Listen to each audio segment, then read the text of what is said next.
Muy buenas noches, señoras, caballeros, bienvenidos al Gato al Agua. La literatura española es una fuente permanente de inspiración y de reflexión, por eso hay que conocerla. Nos ayuda a comprender lo que somos, lo mejor que podemos ser y lo peor que podemos ser.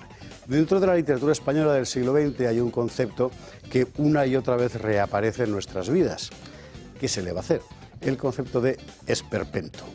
Decía Valle Inclán, que es el que definió esto como género literario, que el esperpento era, bueno, por decirlo en dos palabras, el esperpento es la España de imagen reflejada en los espejos, la imagen de España reflejada en los espejos deformantes del Callejón del Gato, que era un callejón que había en Madrid con un espejo cóncavo y otro convexo, y la gente iba ahí a verse deformada.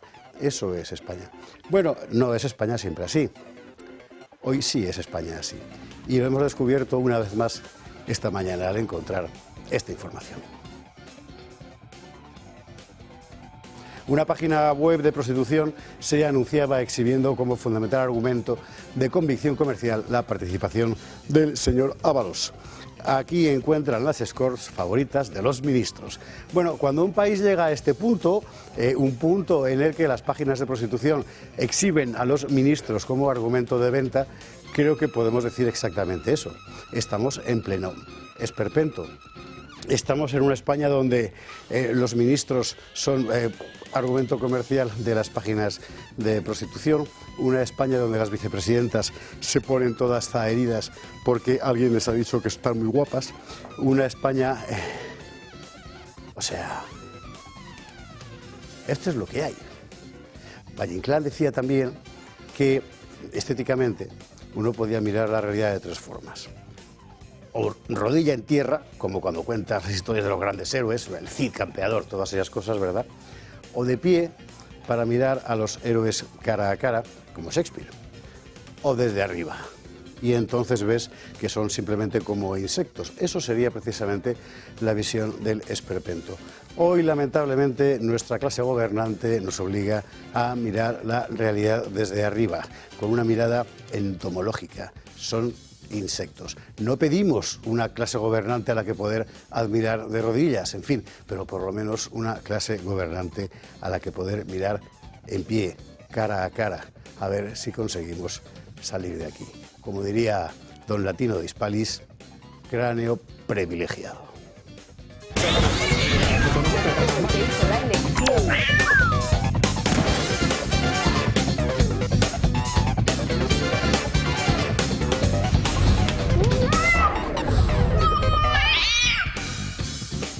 Don Latino de Hispalis, que era el compañero de Max Estrella en Luces de Bohemia, que todo hay que explicarlo. Y que si uno... Bueno, da igual, no entramos ahí porque luego dirán que si insultamos a la gente y no puede ser. Hoy en España ha pasado de todo. En el mundo también. Lo penúltimo, la derrota del gobierno en la ley de vivienda. Solo el PNV y Coalición Canaria han votado a favor de esa ley. En contra han votado todos los socios del gobierno. Vox se ha abstenido. Ley de vivienda nada menos, sacó usted de Pedro el otro día anunciando que iba esa ley, ala, a hacer puñetas. Y así estamos. Y además de todo eso, estos titulares. Esto sí que es un esperpento, o casi peor. El juez considera evidente que el fiscal general borró pruebas. Repito, evidente. El juez considera evidente que el fiscal general borró pruebas, pero bueno, esto es para que entre la Guardia Civil en algún lado. Es alucinante. En fin, contaremos esta historia y todo lo que rodea, por cierto, a los episodios de corrupción del gobierno. Que, por cierto, no sé si sabe usted que hoy ha decidido el gobierno que va a hacer un registro para decidir quién es medio de comunicación y quién no es medio de comunicación, y que ese registro va a estar radicado en la Comisión Nacional del Mercado y de la Competencia, en manos de una abogada que trabajó para Iván Redondo, claro. Bueno, ahora sigamos. El asunto PutiWeb, que creo que es el mejor modo de llamarlo, por utilizar un término así. Esto es impresionante, ¿eh? Es que esto es el mejor ejemplo. Esto es el mejor ejemplo de dónde estamos. Es decir, esta es la España real. Luego está lo de Pedro Sánchez hablando guachi guachi en inglés en sus reuniones internacionales para que la gente del común le mire diciendo hay que ver que bien habla inglés. Pero la realidad de España es esa página web con las favoritas de los ministros. Bueno, vamos a hablar de cosas serias o aún más serias y vamos a contar que efectivamente es verdad, cada día somos más pobres, no es una percepción ni es un bulo de la fachosfera. Veíamos ayer fue mismo en X un magnífico hilo explicando con datos del Instituto Nacional de Estadística cómo objetivamente sí los españoles somos, pero bueno, cada vez más pobres pero sin parar, que llevamos así fácil 10 años. Nos lo contará Miguel Gutiérrez. Yo no sé si esto cambia del esperpento o no, pero lo que ha hecho hoy Yolanda Díaz es para no creérselo. O sea, se presenta como víctima de acoso porque la han llamado guapa. Vamos a ver, podría considerarse víctima de bulo, pero ¿de acoso? Es decir, ¿esto cómo es? Bueno, vamos a contar esta historia dentro del contexto de esta izquierda que parece que tiene un claro problema con el sexo. Y en materia de política internacional hay que pasar inmediatamente por Alemania, por supuesto. ¿Por qué? Pues porque, mire, el PP es el PP en todas partes. ¿Qué quiere usted que le diga? Antes de las elecciones, dijo el próximo canciller Merz, cerraremos las fronteras a la inmigración. Después de las elecciones, ¿qué ha dicho? Nadie ha dicho que vayamos a cerrar las fronteras. O sea, es que no se puede mentir más. Bueno, sí se puede mentir más y lo veremos de la mano de esta criatura de BlackRock que a partir de ahora va a dirigir el gobierno alemán.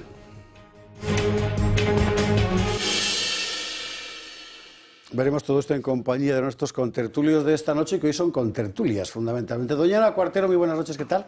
Muy buenas noches, pues encantada de estar aquí con vosotros. Yo creo que vamos a tener una buena tertulia. La verdad es que joder.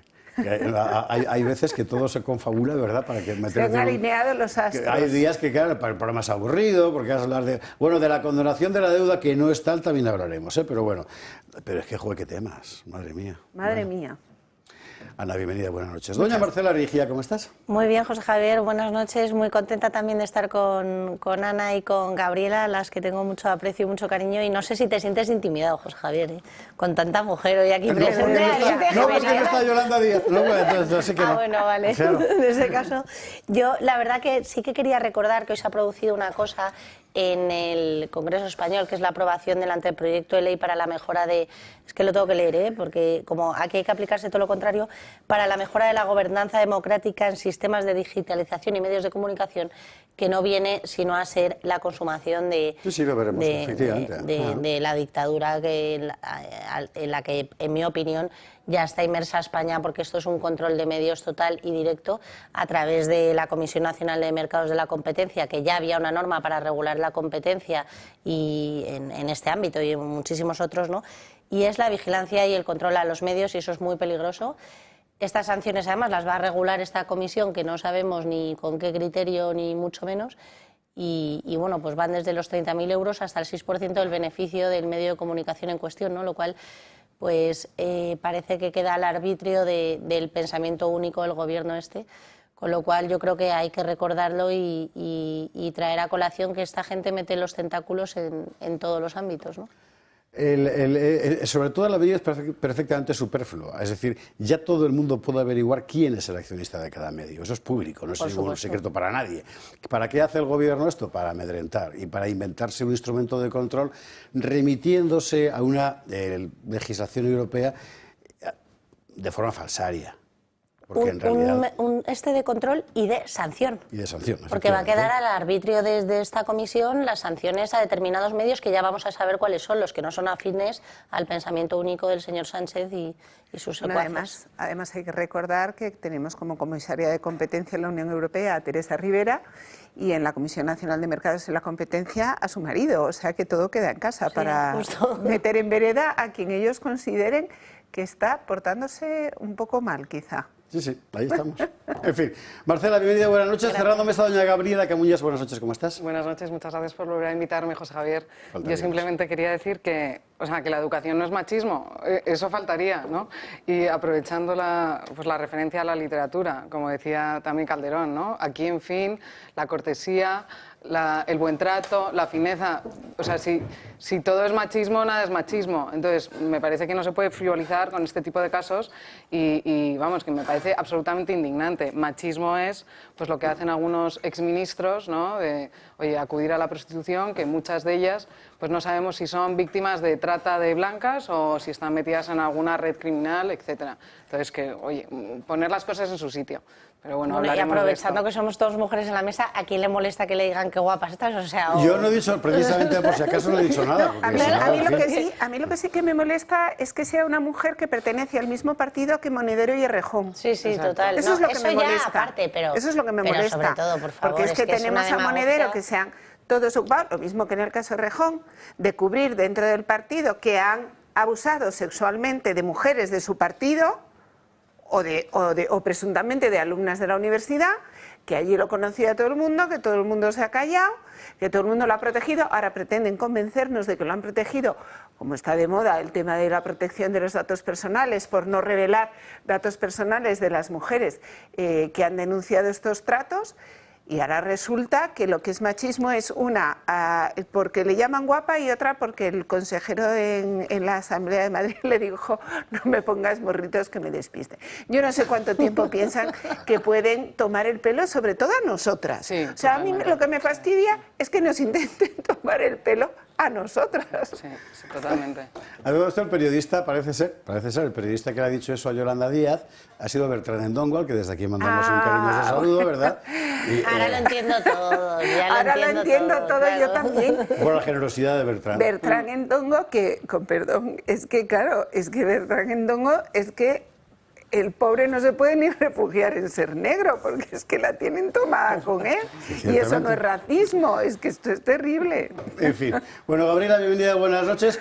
Don Silverio Fernández, qué guapo estás. Muchas gracias. Muchas gracias. Muy buenas noches. Buenas noches a todos. Nos han escrito muchos de ustedes, nos han llamado preguntando y tal. ¿Qué es el sistema ese? Porque hay muchísima gente, es verdad, a partir de 50 y tantos años ya es prácticamente común, con problemas pues, circulatorios, de retención de líquidos, etcétera. Y usted sabe que aquí llevamos unas semanas anunciando un producto que permite, aplicándose usted en casa esa terapia, mejorar muchísimo la situación, que los líquidos vuelvan a circular por el cuerpo, que la circulación sanguínea mejore extensiblemente. Bueno, eso es el producto de la presoterapia del grupo SR Connect, que es precisamente lo que anuncia Silverio. ¿Recordamos qué es básicamente la presoterapia? Sí, pues vamos a recordarlo un poquito para todas las personas. La presoterapia es un tratamiento que consiste en aplicar una presión controlada en distintas partes del cuerpo. Esto se suele hacer en centros médicos y en centros estéticos y lo que busca fundamentalmente es reactivar la circulación y mejorar el sistema de drenaje linfático. ¿De acuerdo? Entonces lo que nosotros comercializamos es un equipo para que las personas puedan hacerlo en su propia casa sin necesidad de desplazarse y sin necesidad de invertir una gran cantidad de dinero en estos centros. Beneficios concretos, es decir, no solo es una cosa de movimiento muscular, que también fundamentalmente es de fluidos, de todos. Exactamente. Para responder a esta pregunta, yo separaría los distintos accesorios hablando un poquito de ellos. Entonces, el accesorio de las piernas, que es el accesorio más conocido, lo que hace es trabajar de abajo arriba, reactivando la circulación, ¿de acuerdo? Entonces, fundamentalmente reactivación de la circulación, drenaje linfático, pero luego todas esas personas que pasan mucho tiempo de pie o mucho tiempo sentadas, que tienen molestias en las piernas, calambres, piernas inquietas, piernas cansadas, gracias a esas presiones controladas lo que consigue es ir reactivando y haciendo que esa musculatura pues, se vaya relajando poquito a poco, ¿vale? Y luego el accesorio de la cinturita, que el otro día no lo tocamos mucho, pero que es súper importante porque es un accesorio patentado, lo que hace es, a través de un ejercicio hipopresivo, ayudar mucho con temas de baño, es decir, la gente que tenga estreñimiento, digestiones pesadas, personas incluso que quieran trabajar el tema de la dilatación abdominal, incluso pues, bueno, dolores de espalda, como trabaja de manera hipopresiva consigue generar pues, un pequeño espacio intervertebral, aumentar esos espacios intervertebrales para que los dolores de espalda nos molesten un poquito menos en nuestro día a día. Escucha, ¿esto es seguro? Porque dice que se enchufa y tal. Esto es tan seguro como que se inventó hace prácticamente 100 años. Lo que pasa es que la aplicación práctica pues es más actual, pero esto es algo que se hace en centros médicos, en centros estéticos, forma parte de muchísimos tratamientos, entonces la gente puede estar tranquila porque es algo súper seguro y súper eficaz. Nuestro equipo está homologado y cumplimos con todas las garantías, entonces por eso no hay ningún tipo de problema. Y siendo un equipamiento, digamos, de carácter médico, clínico, etcétera, ¿tú lo puedes utilizar en tu casa sin dificultad? Súper sencillo, es decir, la máquina está pensada para que la pueda usar una persona de cualquier edad. Tiene unos botones enormes, aparte de eso cuenta con un mando a distancia, apenas consume luz, no es muy grande y muy aparatosa para que se pueda poner en cualquier sitio y sobre todo pues pensando en todos los detalles, súper silenciosa, etcétera, etcétera. O sea que la verdad que merece la pena. La idea es que las personas puedan llamar, puedan informarse y sobre todo, y muy importante, que me ha pasado nota a mí desde la empresa, hay algunas personas que nos han dicho es que habéis tardado un día en llamarnos, tenemos una cantidad de llamadas enorme, un volumen descomunal, por lo tanto lo que pedimos es un poquitito de paciencia y que no se preocupe la gente que les vamos a llamar a todos, que eso no hay ningún problema. Sí, no, pero, o sea, por exceso de éxito. Bueno, está bien. De hecho es uno de los motivos por los cuales vamos a mantener el descuento que tenemos. Eso es lo que te iba a preguntar, sí, para espectadores del Toro, socios del Club de Amigos, ¿cómo va eso? Pues mira, vamos a hacer un descuento, vamos a mantener, mejor dicho, el descuento del 30% para las personas que nos llamen de parte del Toro y luego tenemos un detalle, una sorpresa muy especial para las personas que sean socios, que en ese momento la llamada se identifiquen porque si se quedan con el equipo van a tener un detalle alucinante, les va a encantar. Bueno, y más información ahí, 625-139-580. Me imagino que como en todos estos teléfonos basta llamar una vez, solo que esto llama al revés, procura llamar solo una vez y vosotros contestáis. Es lo importante, que solo llamen una vez, se pueden poner en contacto también a través de WhatsApp y la idea es que llamen a este teléfono, más que nada porque hay gente que está contactando a través de mail, a través de otros teléfonos que tenemos en la web, pero nos gusta llevar un orden de los clientes, precisamente para no tardar tanto en responder. O sea que la idea es que llamen a este teléfono o que se pongan en contacto a través de este teléfono sin ningún problema. 625-139-580, el grupo SRConnect, y recuerde usted, retenciones de líquidos, problemas circulatorios, ideales, como una especie de aparato de gimnasia en casa, ¿verdad? Pasiva y que fácil de utilizar. Exactamente. ¿Seguro? Pues lo próximo ya llame, una vez, recuerde. Silverio, gracias mil. Muchísimas gracias a vosotros, que tengáis buena noche. Vámonos a la publicidad y a la vuelta vamos a empezar por el tablero mundial, que está, en fin, tempestuoso. Recuerda usted la noticia de la tarde, es que el gobierno ha perdido la votación de la ley de vivienda, ley del suelo, de no sé qué se llamaba. Le cuento, esta ley empezó a elaborarse con Rajoy, ¿eh? O sea, la cosa venía de largo. Tardó muchísimo tiempo en elaborarse, había que pactar cuestiones, no sé qué, a la extrema izquierda. Bueno, a la extrema izquierda de la extrema izquierda que nos gobierna le preocupaba mucho la cuestión del suelo, el PSOE quería mantenerla, solo encontró el apoyo del PNV de Coalición Canaria, quizá buscó el apoyo del PP, el PP no ha entrado por ahí, Vox tampoco, que se ha abstenido, pierde la votación de la ley de vivienda y aquí se va a organizar. Se debería organizar un follón formidable, para que este hombre le da todo igual, tal de mantenerse ahí, y más en este momento en el que no puede permitirse alejarse 3 días seguidos de la Moncloa, porque no sabe si va a poder volver. Y se va a encontrar ahí una pareja de la Guardia Civil. ¿Le han contado ustedes de la documentación perdida de Coldo? Bueno, pues eso se lo vamos a contar también después de la publicidad. Hasta ahora mismo.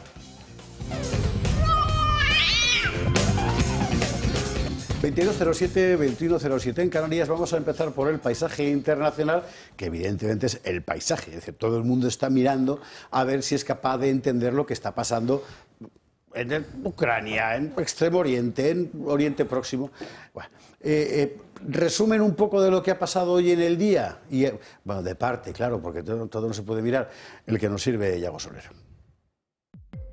El presidente francés Emmanuel Macron llegaba a Washington para intentar mejorar la relación entre Estados Unidos y Europa. Querido Donald, le dijo en 4 ocasiones, pero las risas y las correcciones en buen tono de Macron no pueden ocultar el fracaso. Ambos lados del Atlántico se encuentran más separados que nunca. Francia ya habla de autonomía estratégica en materia de defensa. En Alemania, el próximo canciller pronunciaba unas palabras que no se decían desde el final de la Segunda Guerra Mundial. Dass den Amerikanern, jedenfalls diesem Teil der Amerikaner, dieser Regierung, das Schicksal Europas desconectarse de Estados Unidos. En la reunión, Trump y Macron trataron básicamente la guerra de Ucrania, punto de fricción entre ambas partes.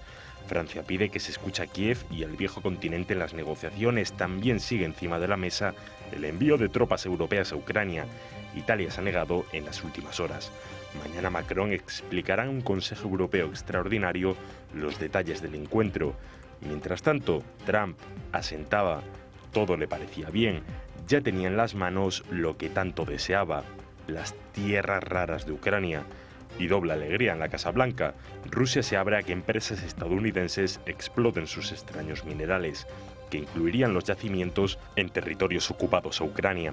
Al mismo tiempo, la brecha entre los dos aliados se ampliaba. Por primera vez en 3 años de invasión, el Consejo de Seguridad de la ONU ha aprobado una resolución sobre Ucrania, presentada por Estados Unidos. A favor votaron Rusia y China. Los miembros europeos se abstuvieron. El motivo: el escrito habla de conflicto entre ambos países y no agresión. El giro estadounidense en torno a Ucrania se escucha a miles de kilómetros. En Asia, la isla de Taiwán, que China reivindica como suya, teme que Estados Unidos no la defienda en caso de ataque. El geoestratégico enclave es el mayor fabricante de microchips. Sufre continuas maniobras militares chinas. Estas imágenes son de hace unas horas. Tropas taiwanesas asaltan un buque chino acusado de reventar un cable submarino. A principios de año, Taipei dijo que aumentaría el presupuesto en materia militar. Sobre esta penúltima hora hay que añadir la última, que es un bombardeo hace escasos minutos de Damasco por parte de la Fuerza Aérea israelí. ¿Por qué? Pues no lo sabemos. Mañana tendremos el contexto reconstruido. En todo este paisaje, algo que ha suscitado una polémica infinita, sobre todo viendo la mayor parte de los medios occidentales, es el giro de Trump respecto a la guerra de Ucrania. ¿Y por qué? Bueno, en esta reunión con Macron, en ese contexto precisamente, Donald Trump decía algo a ese respecto de la guerra de Ucrania que me parece que vale la pena colocar. Usted ya sabe que si lee la mayor parte de la prensa española, la interpretación es que de repente Trump se ha convertido en un títere de Putin o sea, de verdad, en fin. ¿Qué dice Trump? Lo que dice Trump, que luego usted podrá estar de acuerdo o no, llamarle de todo o no, pues es usted muy dueño, lo que dice Trump es lo siguiente. We're helping Ukraine like nobody's ever helped Ukraine before. And I can say this, if I didn't become president, Ukraine would right now still be at a level where there would be no even thinking about a peace. And it's a sad thing that this happened. This would have never happened, this war, if I were president. Zero chance. And it has happened. So my function is to get you out of the war, get them out of the war, let them live. It's a bloody war. It's a horrible war. Thousands of people are being killed a week. And I would say Russia, maybe 700,000 people. I think Ukraine, probably a similar number. And that's not talking about the towns and the cities that have been blown up. That's talking about soldiers. This has been a horrible, bloody mess. And we're going to get it solved. We got to get it solved. And you know, we're not talking about America's soldiers from this country. We're talking about Russia and Ukraine. But on a humanitarian basis, we have to get this very, very bloody, savage problem solved. And I will say this also, it could lead to World War III if it's not solved. You know, there'll be a point at which it's not going to stop at those two countries. Already there's such involvement from other countries. And it could really lead to a very big war, World War III, and we're not going to let that happen either. Y a esto se le puede oponer. Pero es que vas al final a legitimar la invasión. Bueno, ¿la alternativa cuál es? Y Alexandre del Valle nos decía la semana pasada aquí, Ignacio García Valdecasas también, por cierto, si seguramente la OTAN puede derrotar a Rusia sin ningún problema. El problema sería después, las consecuencias, claro, que serían catastróficas, porque estamos hablando de una potencia nuclear. Entonces la realidad es la que es. Por cierto, añado una cosa, ya soltamos el tema en la mesa. Dios mediante, el viernes tendremos la segunda parte de la entrevista con el embajador García Valdecasas. La primera parte, este viernes, llamó muchísimo la atención, ha sido comentadísima, ha circulado por todas partes, se lo agradecemos a todos. Este viernes más información. El orden del mundo, o el desorden del mundo, más bien. Bueno, yo creo que es que lo que pasa es que estamos viendo cosas que no son tan nuevas, aunque se empeñen en interpretarlas de una forma tan novedosa, porque yo quiero recordaros a todos que Macron, que esta vez ha ido a ver a Trump, ahora que se mostraba, a pesar de lo que se le critica en Europa, se mostraba bastante sonriente en la visita que ha hecho a Trump. Y hay que recordar, sí, pero es que hay que recordar, sí, incluso le ha hecho alguna bromita, ¿no? Pero es que las últimas visitas internacionales que yo recuerdo de Macron, así a todo bombo y plantillo, han sido a Rusia y a China. Que parece que nos hemos olvidado. De hecho, es que en Rusia estuvo en noviembre, perdón, en China estuvo en noviembre y en Rusia estuvo en el año 2023. Es decir, estuvo con Putin ya habiendo comenzado la guerra de Ucrania, habiendo invadido Putin Ucrania. ¿Qué quiero decir con esto? Yo lo que tengo claro es que Macron ha ido a ver cómo se tiene que colocar para seguir saliendo en la foto, cómo se tiene que colocar para que no le perjudique de ninguna manera a su economía o a su posibilidad de seguir siendo el primer ministro en Francia, el presidente de la República, perdón, la relación con Trump. Y ahí ha ido él a defender sus propios intereses, cosas que ya me gustaría a mí que fuera capaz de hacer un presidente del gobierno en España, es decir, ir a defender nuestros intereses. Estoy segura de que Macron, lo mismo que fue a China y lo mismo que fue a Rusia, ha ido a ver a Trump, digan lo que digan los medios de comunicación, a defender sus propios intereses. Entonces, realmente lo que Trump está haciendo es contar lo que otros muchos llevan haciendo mucho tiempo. Trump está queriendo meterse en medio de Rusia y de China, como ya hicieron otros dirigentes de los Estados Unidos. Lo que pasa es que ahora nos estamos enterando todos. Y Macron ha querido meterse entre Rusia y China hace muy poco tiempo. Lo que pasa es que lo ha hecho más de tapadillo y ha pasado desapercibido. Pero es que aquí la realidad es que todo el mundo quiere las tierras raras de Ucrania. Es que las quiere Macron, las quiere la Unión Europea, las quiere Trump, las quiere Rusia, las quiere todo el mundo. Con lo cual, yo creo que hay que empezar a ver las cosas con un poco de realidad y hacer menos caso a esos medios de comunicación que nos pretenden vender a unos como buenos buenísimos y a otros como malos malísimos. Marcela, Gabriela. Bueno, a ver, poco que añadir. Yo creo que también no podemos hablar del todo de negociación, sino de conversaciones, ¿no? Que esto también se apuntaba por el gobierno estadounidense y creo que eso es un dato importante porque, por ejemplo, en la abogacía sucede mucho. Tú muchas veces tienes conversaciones con el letrado adverso que son secretas y llegas a una serie de pautas y tientas cómo está el ambiente y ves si se puede avanzar en un caso u en otro, pero todavía no has decidido nada, ¿no? Lo digo por también todos estos medios de comunicación que hablan de una negociación a espaldas del resto de partes implicadas o de Europa, ¿no? Y luego, por otro lado, hablabas de este tema de que Trump no quería legitimar la invasión, ¿no? Y yo precisamente no creo que es una cuestión de legitimar o no. Cuando uno entra en una guerra abierta, porque es una guerra abierta, no lo vamos a negar, y en un tablero de negociación, lo que ya está, ya está.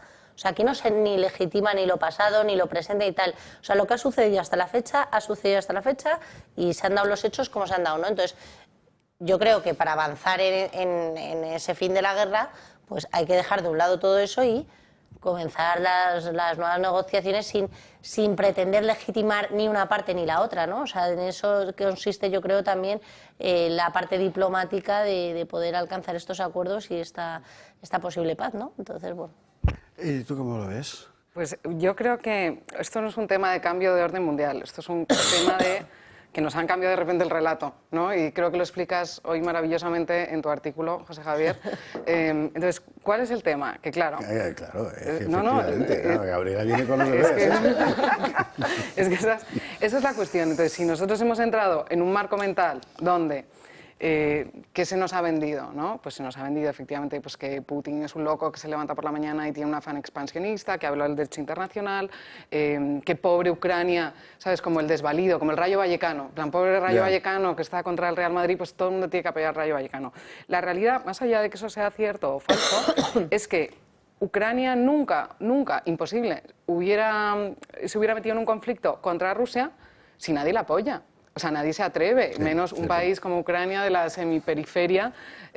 ¿Cómo se va a atrever a meterse contra Rusia, que es una potencia nuclear, ¿no? Entonces, en ese momento dado, pues Estados Unidos o, pues no sé, una serie de países de Europa, pues le interesaba cómo la política internacional va en función de los intereses, como bien dice Ana Cuartero. Oye, pues a todo el mundo le interesa las tierras raras y justificamos un relato para ver qué vamos a sacar del conflicto. Nos pasó con Aznar. O sea, en Irak había armas de destrucción masiva y todo el mundo quería, por supuesto, invadir Irak y destruir las armas de destrucción masiva y de repente no hay.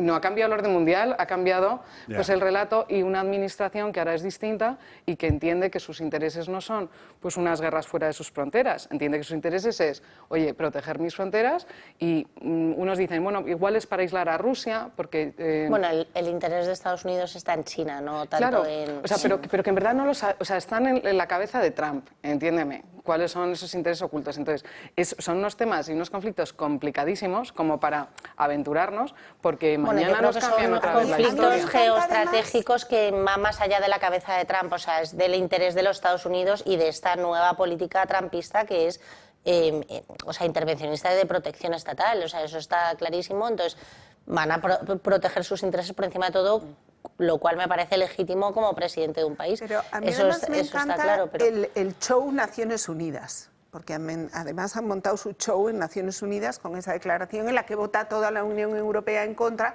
porque han dicho que es un conflicto y no es una agresión. Pues a mí me encantaría que, por ejemplo, no se volviera a hablar en la Unión Europea del conflicto catalán y se hablara del golpe de Estado, ¿no? Porque es que aquí nos ponemos todos estupendos cuando se trata de defender una postura política determinada. O que se pongan cuando digan que lo que han hecho es anular unas elecciones democráticas en Rumanía. Y aquí no pasa nada. Sin embargo, se van a Naciones Unidas a ponerse muy estupendos porque es que no vamos a aprobar una resolución de paz porque dicen que se va a terminar con un conflicto y no que se va a terminar con una invasión. Cosa que, efectivamente, bueno, pues ha sido una invasión a la cual ha seguido un conflicto, ¿no? Y sin embargo, además, contemplamos cómo están silentes ante lo que estamos viendo de Hamás. Es que no ha podido ir a las Naciones Unidas a que se condene por parte de la Unión Europea lo que está siendo la liberación de los rehenes de Hamás, que todos estamos espeluznados de lo que bueno, y es peor, se han puesto durante meses la careta de los protectores de los rehenes de los palestinos, claro. Y ahora no quieren ningún país occidental a los palestinos. Pero es que no les quieren ni ver. Tenemos un presidente de gobierno que ha reconocido no les quieren sus vecinos, Palestina. No les quieren los occidentales, o sea, es que somos demagogos. Han empezado por la gigantesca falsificación de presentar a Hamás como la representación del pueblo palestino. Bueno, que Hamás es un grupo terrorista reconocido por la Unión Europea, lo que pasa es que cambian de chaqueta según los intereses. Pero es que ahora es francamente difícil alinearte con la cosa palestina, que es lo que ha conseguido. No, claro. Claro, uno puede sentir la mayor simpatía del mundo hacia los palestinos y no sé qué, pero que si al final esa causa se reduce a Hamás, es indefendible. Efectivamente. Es indefendible, es la cuestión. Pero que me hubiera encantado, ¿no?, que un pronunciamiento igual de unánime, ¿no?, contra lo que ha sido el espectáculo de la liberación de los rehenes, que yo creo que nos ha sobrecogido a todos, sobre todo este caso de una madre y de sus dos niños que finalmente... Sí, por la crueldad yo creo que es que son crímenes de lesa humanidad y tenemos un presidente de gobierno que ha reconocido el Estado palestino, que ha estado visitando Pekín y hablando con Xi Jinping a ver cómo podíamos fortalecer nuestras relaciones comerciales, y eso a todo el mundo le parece estupendamente, pero bueno, que de qué tipo de hipocresía Xi Jinping, ¿es la traducción china de Sánchez? ¿Cómo se diga? Se me da muy mal el chino, pero es que esta es la realidad, es que yo me maravillo cuando ahora estamos diciendo que es que Trump quiere ser amigo de los rusos, cuando estamos calentando nuestras casas con gas ruso. Y Rusia está ingresando, dale que te pego, entre otras cosas, porque Teresa Rivera se ha negado al fracking. Y aquí estamos, dale que te pego, al gas ruso. Y yo he estado trabajando con la gente de Puertos del Estado y no han hecho más que gobiernos del Partido Popular y gobiernos del Partido Socialista que torpedear para beneficiar a Francia, por cierto, la regasificación del gas natural licuado en España. O sea, es que esto es así.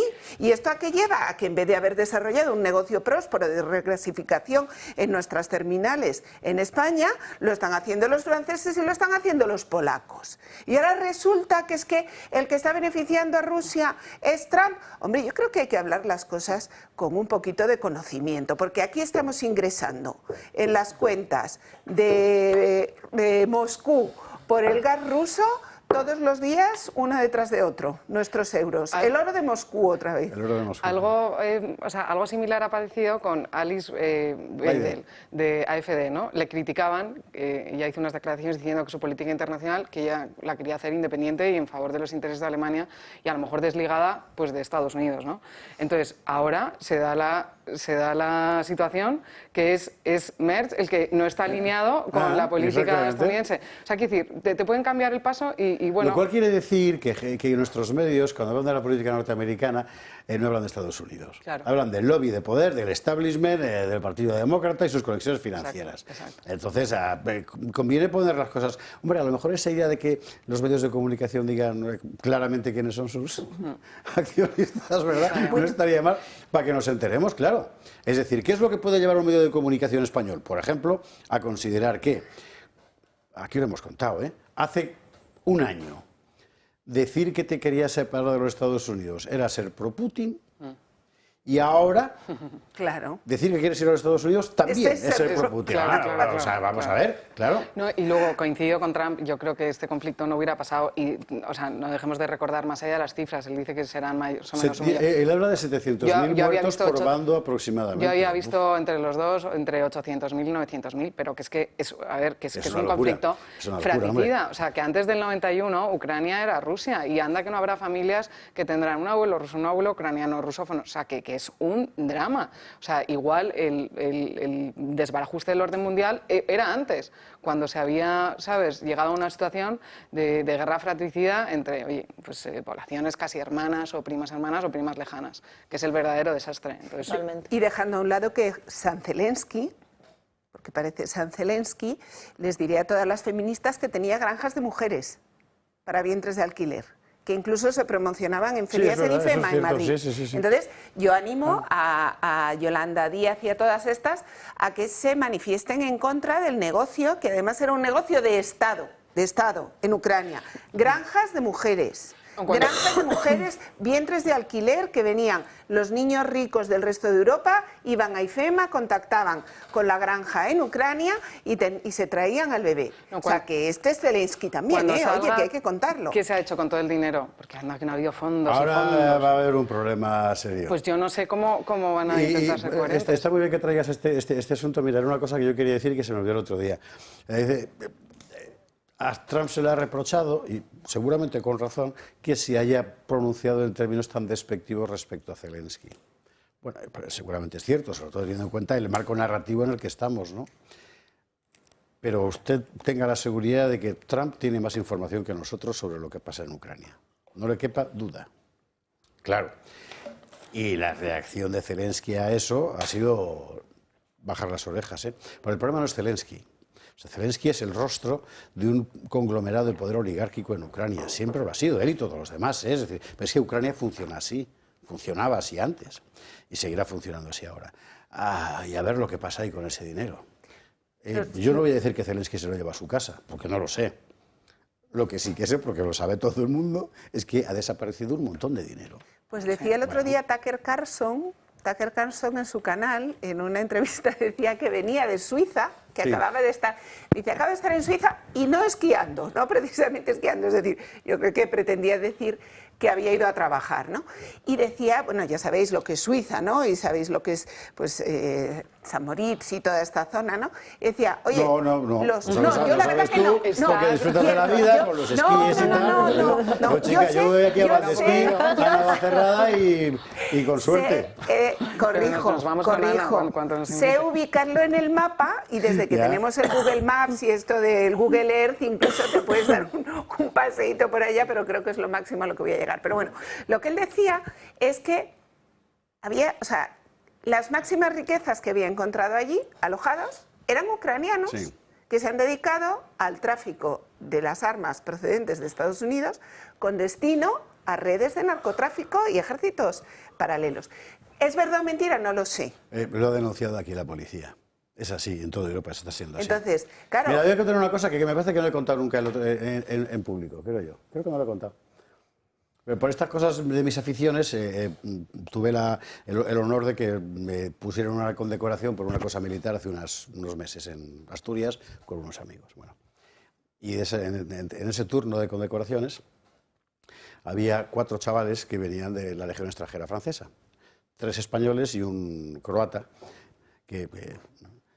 bosnio, que venían de allí. Y habían estado en Ucrania, asesorando, ya sabe usted. Bueno. Y ellos me contaron que estaban en un cuartel una noche, llegaba un cargamento de armas y iban descargándolo. Y entonces de repente aparece allí una gente que nadie sabe de dónde venía, con otro camión, les dejan pasar en las instalaciones militares, nadie les obstaculiza lo más mínimo, llegan, empiezan a coger las armas y se las llevan. Nadie sabe ni quién era ni para dónde se las llevaban. Y no eran solo fusiles de asalto, había lanzagranadas y tal, o sea, es que... Claro. De lo que nos enteraremos. Efectivamente, bueno, de lo que nos enteraremos. ¿Y dónde estamos nosotros? Europa, quiero decir. Bueno, hoy ha publicado Wizner José Antonio, una imagen que no sé de dónde la ha sacado, pero me parece que resume perfectamente la situación ahora mismo en términos de orden del mundo. Es esta, en la línea de salida, Rusia, Estados Unidos, China, India y Europa en el lado exactamente contrario. O sea, es que estamos así. Es que la impresión es que estamos así, porque todo el mundo está caminando claramente hacia una posición de definición de proyecto de poder. ¿Y Europa dónde está? A lo mejor también. Lo que pasa es que los europeos somos incapaces de reconocer qué proyecto de poder tienen nuestras élites. Somos incapaces porque no hay quien lo entienda. Perfecto ejemplo es lo que ha pasado en Alemania con el asunto del cambio de discurso del que va a ser el nuevo canciller, el señor Merz, en materia de inmigración. Es que no se puede engañar más a la gente. Vamos a ver el cambio. Es muy fácil verlo. Mira. Ich werde im Fall meiner Wahl zum Bundeskanzler der Bundesrepublik Deutschland am ersten Tag meiner Amtszeit das Bundesinnenministerium im Wege der Richtlinienkompetenz des Bundeskanzlers anweisen, die deutschen Staatsgrenzen zu allen unseren Nachbarn dauerhaft zu kontrollieren und ausnahmslos alle Versuche der illegalen Einreise zurückzuweisen. Ich will auch noch mal einmal sehr deutlich sagen, niemand von uns spricht über Grenzschließungen. Niemand. Obwohl das im Wahlkampf streckenweise behauptet worden ist. Niemand von uns will die Grenzen schließen. O sea, hay que tener la cara dura. Hay que tener la cara dura, pero oiga, mire, aquí hemos visto al PP votar la regularización masiva de ¿cuántos serán? 300.000 inmigrantes ilegales, y ayer me parece que era Feijóo diciéndole a Susana Griso que él, por supuesto, control de fronteras. Y era Juana Rosa, yo que sé, que era una de estas adorables compañeras de las mañanas. Y él decía, pero eso es lo que dice Trump. Y dice, no es lo que dice Trump. ¿Cómo que no? Joder. Pero esta mañana Orlando Chacón, uno de los ilustres concejales del PP en el Pleno del Ayuntamiento de Madrid, ha roto airadamente, que lo mismo a ver si también le podemos declarar delito de odio, ¿no? Como en el pobre Gabriel Lesén, que lo tienen frito. Y entonces ha dicho que nadie es ilegal en Madrid. Nadie es ilegal en Madrid. Welcome refugees. Nadie es ilegal, ¿no? Nadie es ilegal en Madrid. Había una célebre copla, ¿no? ¿Desde cuándo un español necesita pasaporte? Es un poco lo mismo, ¿no? Exacto, pues igual, exactamente igual. Entonces, pero además ha sido una performance del Partido Popular al más puro estilo más madridista. O sea, nadie es ilegal en Madrid. Yo ya no sé dónde tienen estos la cabeza, pero sí, parece que ya tengo que decirle, Orlando, sí hay gente ilegal en Madrid. Ser inmigrante ilegal, puedes decir que no los quieres echar. Me parece bien. Pero la situación de ilegalidad es una situación de ilegalidad. Marcela, tú sabes de esto. Esto o se es inmigrante legal o se es inmigrante ilegal. Y si no se es inmigrante legal, si no tienes papeles, eres inmigrante ilegal. Podemos discutir si hay que deportar en caliente, si hay que deportar en frío, si no hay que deportar nunca, hay que darles todas las ayudas del mundo, hay que darles casa, colegio, sanidad exactamente igual en las mismas condiciones. Podemos discutir todo eso, pero ya cuando llegamos al extremo de que nadie es ilegal en Madrid, pues hombre, hay que decirle al Partido Popular que no, que hay bastantes ilegales en Madrid. Vamos a aprovechar, mira, voy a dejar de pagar todos los impuestos de carácter autonómico y municipal. Y me voy a ir al monte, que es lo que yo querría hacer de verdad. Yo me voy a unir a mi vocación a tu es decisión. esa. No, claro, mi vocación es coger una escopeta y unas botas y marcharme al campo a vivir. Va a ser de Guadarrama, hay sitios maravillosos. Y llegará el Seprona a echarme, porque no podré hacer fuego porque será ilegal. No me toques las narices, pues hombre, siéntete lobo y estarás protegido. Sí, no, sí, yo me autopercibo lobo, pero les da igual a estos, o sea que... Yo, José Javier, por mi formación de abogada, de leer la letra pequeña y mover la coma a un lado al otro, en el vídeo, si lo ponemos otra vez, en el primero dice que quiere controlar fuertemente las fronteras. Que no significa cerrarlas. Claro, ¿no? claro. O sea, ¿Qué es? El discurso, yo voy a combatir la inmigración para quitarle votos a Alternativa por Alemania. Claro, pero que es una especie de discurso político de engaño al que quiere engañar, pero literalmente... Ahí has estado fina, ¿eh, Gabriela? Pero literalmente... No, es verdad, y efectivamente. No lo dice. Otra cosa es, oye, que Mer se sienta más cercano a los socialdemócratas y pacte con ellos, pues tendrá que dar cuentas luego a su electorado, que pacte con quien le dé la gana.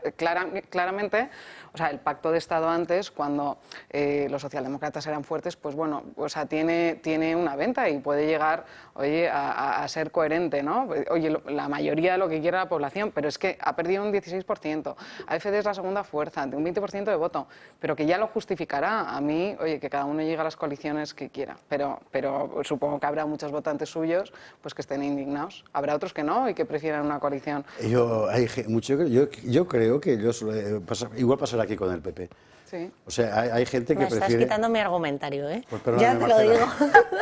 No, pues te lo paso a ti, encantado. No, porque, a ver, yo, por apuntar dos cosas, o sea, estoy de acuerdo con Gabriela que si nos ponemos puristas y legalistas y uno analiza las frases, pues la mayoría o el 90% de los políticos no mienten tanto como lo percibimos los ciudadanos, pero la clave es en lo que percibe el ciudadano. ¿Qué mensaje estaba emitiendo él? La realidad, no la de las comas. Cuando un ciudadano escuchaba eso y iba a depositar su voto y luego ha escuchado la otra parte. Eso por un lado. Y entonces ahí voy a lo que Javier me ha pisado la palabra, que es la realidad de lo que va a pasar aquí, ¿no? Claro, José Javier, lo que va a pasar aquí con el Partido Popular. Esa es la realidad. Yo creo que esto es el reflejo de lo que va a pasar en España. No es cuestión de si van a cerrar fronteras o no van a cerrar fronteras y si ese mensaje es adecuado para sus votantes, es ¿con quién vas a pactar? Es que esa es la pregunta. Bueno, entonces, cuando nos encontramos con alternativas en una posición dominante de votos, ¿a dónde te vas a ir? O sea, ¿a pactar con los socialdemócratas, a pactar con la izquierda o te vas a ir a pactar con lo que un porcentaje alto de tus votantes querría, ¿no? Yo creo que esa es la pregunta que nos tenemos que hacer y más bien en concreto, que lo que pasa en Alemania obviamente me preocupa y me afecta, pero me importa más mi país, es lo que vaya a pasar aquí el día de mañana y este es el discurso que tiene el PP constantemente. Sí. Y lo vemos en la política autonómica y lo vemos en la política nacional, entonces, bueno, pues esa es la realidad. No, yo digo por diferenciar. Una cosa es pues ser sutil en el mensaje y otra cosa es, pues como hemos visto con Pedro Sánchez, de no va a haber amnistía. Quiero decir, que eso ya es una... Claro, bueno, lo que pasa es... Sí. Es un virtuosismo también. Claro, pero que es muy diferente, es muy diferente. El engaño en un caso es patente, en el otro, bueno, pues puede ser sutil en cuestión del marco. Y efectivamente, yo creo que, fíjate, que tampoco Feijóo engaña. En su campaña dice, yo he votado al PSOE, me encantaría un pacto con Sánchez. Es decir, oye, que elija el votante. Feijóo tampoco engañó en su campaña. O sea, dijo clarísimamente que él había votado al PSOE toda la vida, que de su forma de ver el mundo era casi socialista, que le encantaría un pacto con Sánchez, que se lo ofreció encima. Oye, al que tiene que espabilar es el votante, que está, bueno, o sea, pero que está confundido es el votante del PP. Ese mensaje es diabólico constantemente, porque te dice eso, pero luego te dice que Sánchez es un dictador y que es lo peor que le ha pasado a España, ¿no? Entonces, esos mensajes contradictorios, hoy, o no sé, o antes de ayer, estaba sentado en el plato de Ana Rosa Quintana diciendo que lo de repartir inmigrantes ilegales, que pues, o sea, que por eso se rompieron los gobiernos autonómicos, o sea, es que es toda una contradicción constante. Hay un matiz que me parece acertadísimo, Gabriela, el comentario que has hecho, porque efectivamente se puede entender que cuando decía vamos a controlar las fronteras y ahora dice no vamos a cerrar las fronteras. Y tú lo estabas comentando muy acertadamente desde mi punto de vista con ese ¿a qué se refiere ese controlar las fronteras? Ahora también yo te digo, claro, ¿y a qué se refiere con no vamos a cerrar las fronteras? Porque las fronteras se cierran en un estado de sitio. Efectivamente, entendemos que al 100% nadie quiere cerrar las fronteras, porque el tráfico legal no supone un cierre de fronteras, supone unas fronteras controladas. Exacto. En las que el que puede pasar pasa y el que no puede pasar no pasa. Es decir, lo terrorífico... Claro, luego sorprende el discurso disruptivo de Trump, pero yo llevo mucho tiempo diciendo a mucha gente que nos dice, es que no os dais cuenta que hay que hacer la política en los extremos porque los extremos son los que entiende la gente. Y luego, una vez terminado el debate político, lo que no se puede es abandonar la legalidad. Y lo que no se puede abandonar, lógicamente, es un trato humano a las personas. Pero fíjate la noticia que yo no sé si habéis visto, que ha salido por lo menos, y si ha salido en el telediario de Antena 3, no te quiero ni contar.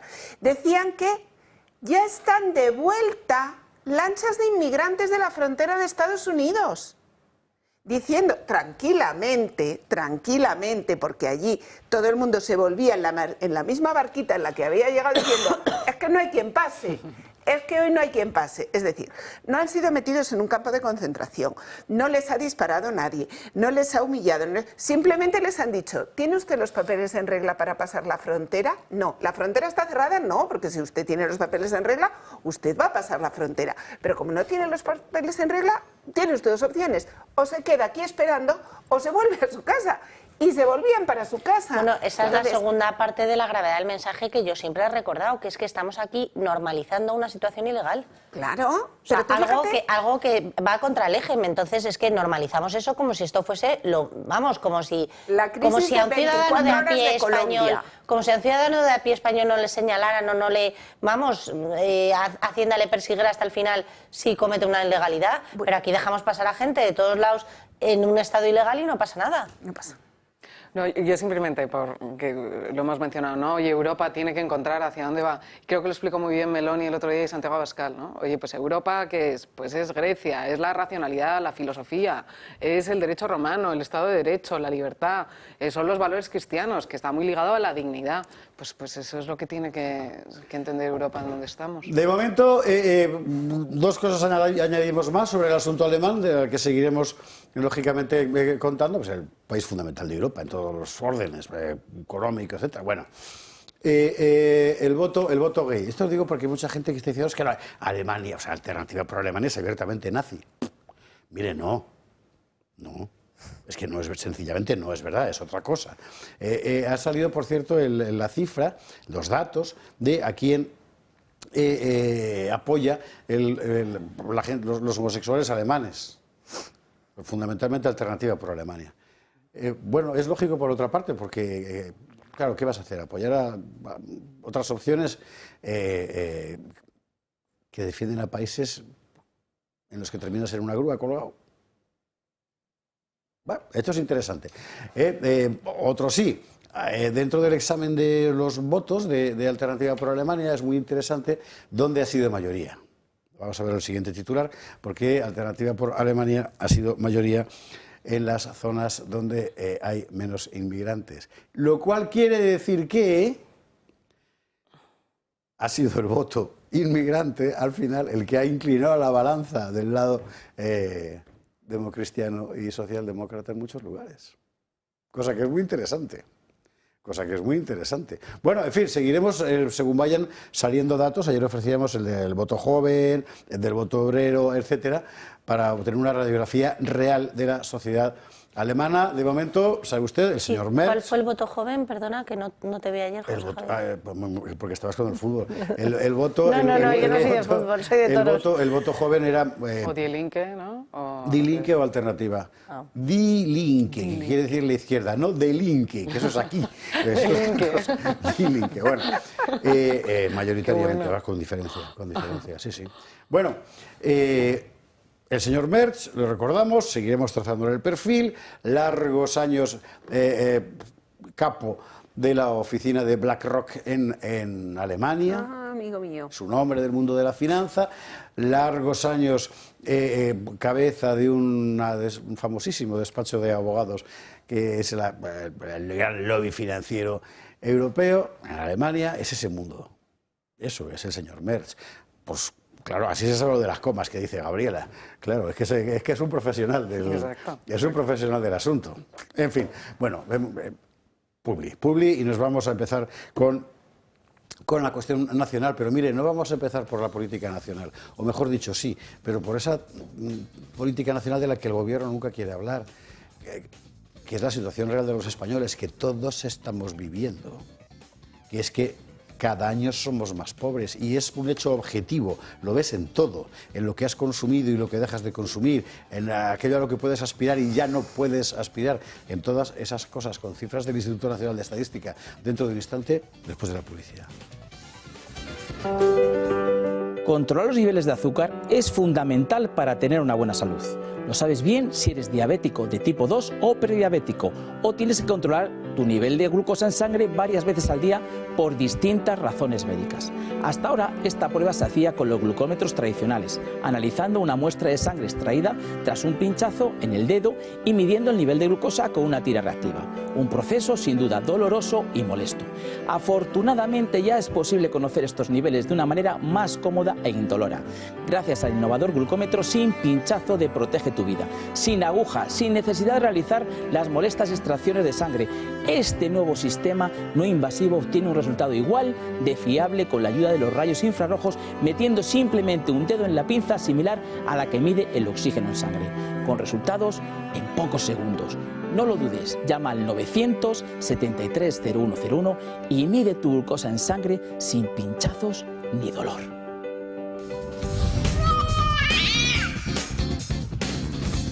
...22:49, 21:49 en Canarias. Este es el momento de anunciar, atención, que nos vamos a hacer el gato a Boadilla del Monte. Hombre. Exactamente. ¿Cuándo va a ser eso? La semana que viene. Le voy a dar los datos para que usted lo vaya... Para que hay que avisar, claro, para ir, porque si no... Nos vamos a Boadilla el 6 de marzo. Para asistir... Hay que mandar un correo, claro, porque el lugar... Eso que está viendo usted es el Palacio del Infante Don Luis, que es una preciosidad de palacio. Fíjese usted, yo lo conocí cuando estaba deshecho. Lo han rehabilitado hace años, es un sitio fantástico. Bueno, hay que marchar, hay que llamar para apuntarse y le darán las instrucciones respecto a cómo ir, el horario, porque claro, al ser un desplazamiento lo pregrabaremos unos pocos minutos antes, pero Boadilla del Monte, el 6 de marzo haremos el gato desde allí. Bueno, vámonos, ya seguiremos informando sobre esta cuestión. El tema de la pobreza real. La pobreza real. Usted habrá visto permanentemente la gente que hay en riesgo de exclusión social. ¿Eso quiere decir que sean ya pobres y excluidos? No. Eso quiere decir que están colgando de un hilo. Y cada vez hay más españoles colgando de un hilo. ¿Por qué? Pues porque hay sueldos cada vez objetivamente más bajos o proporcionalmente más bajos en una vida cada vez más cara. Bueno, y uno hace el panorama de lo que ha pasado en los últimos años para el español medio y es impepinable.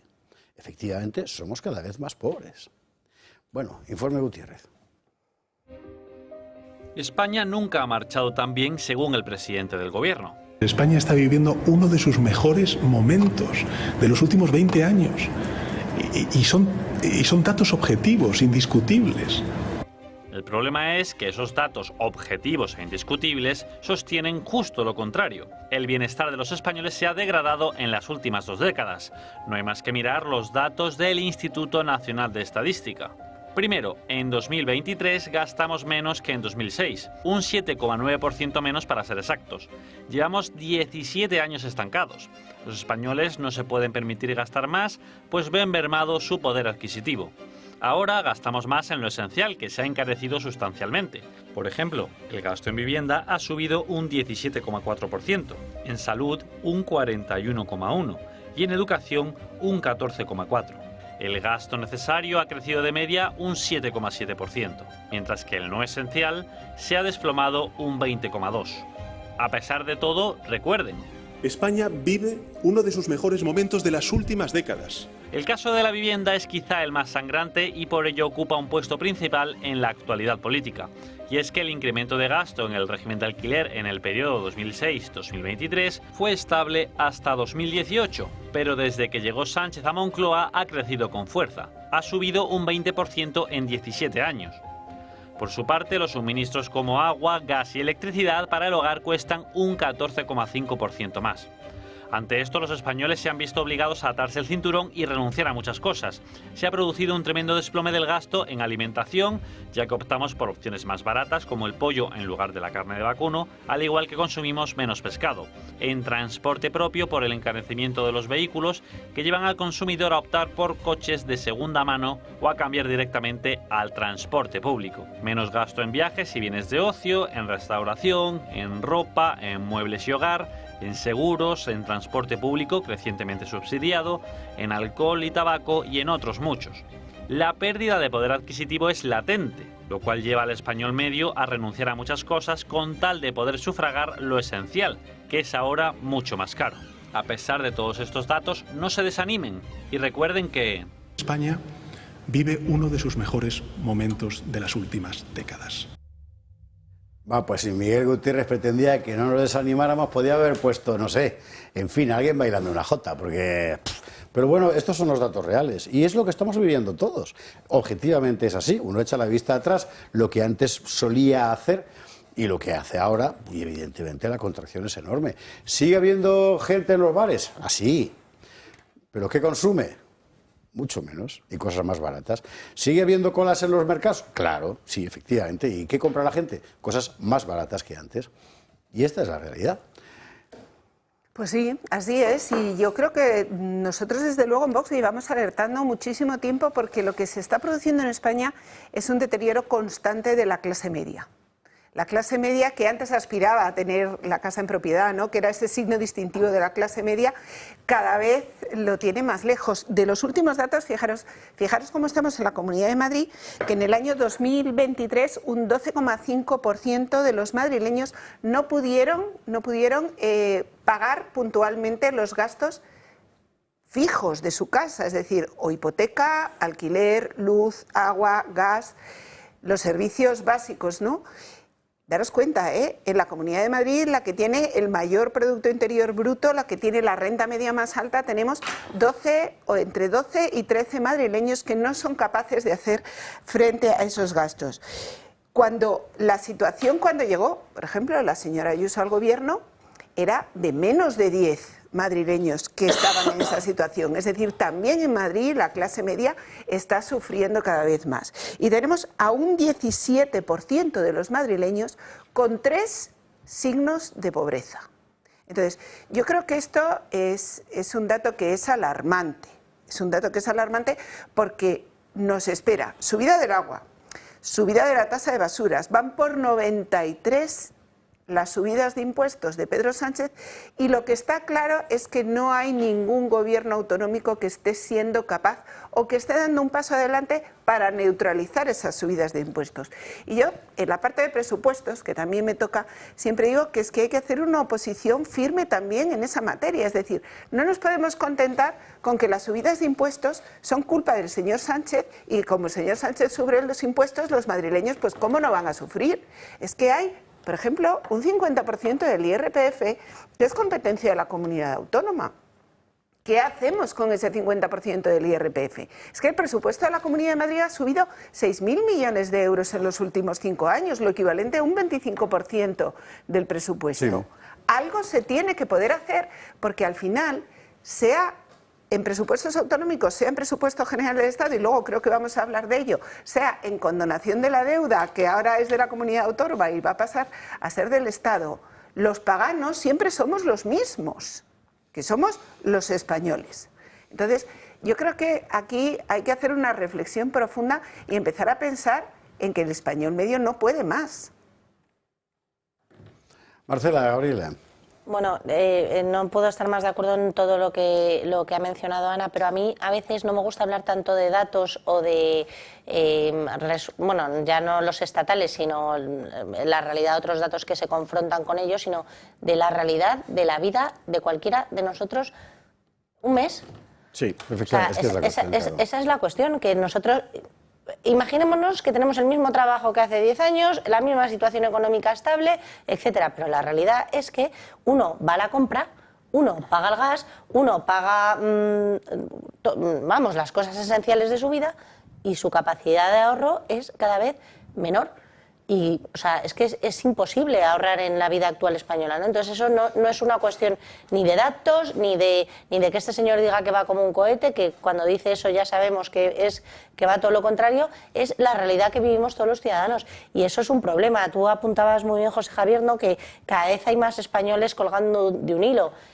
Esa es otra parte, como bien apuntaba Ana, de los problemas que tenemos. Es que aquí las ayudas sociales no están destinadas para la clase media y para esos españoles que penden de un hilo, porque tú con que los dos progenitores o personas de una unidad familiar tengan trabajo, tú ya no accedes a un montón de ayudas. Sí, bueno, yo tengo trabajo, pero es que lo mismo, no tengo una nómina que me alcance para tal, o la vida ha subido tanto que ya mi poder adquisitivo no es el mismo, ¿no? Entonces, la realidad es que esto está montado para que se beneficien personas que no aportan a las arcas y que no están dentro del sistema de aportación estatal. Entonces eso es un problema muy grave, porque estamos dejando de lado a una gran parte de la sociedad que está aportando y que necesita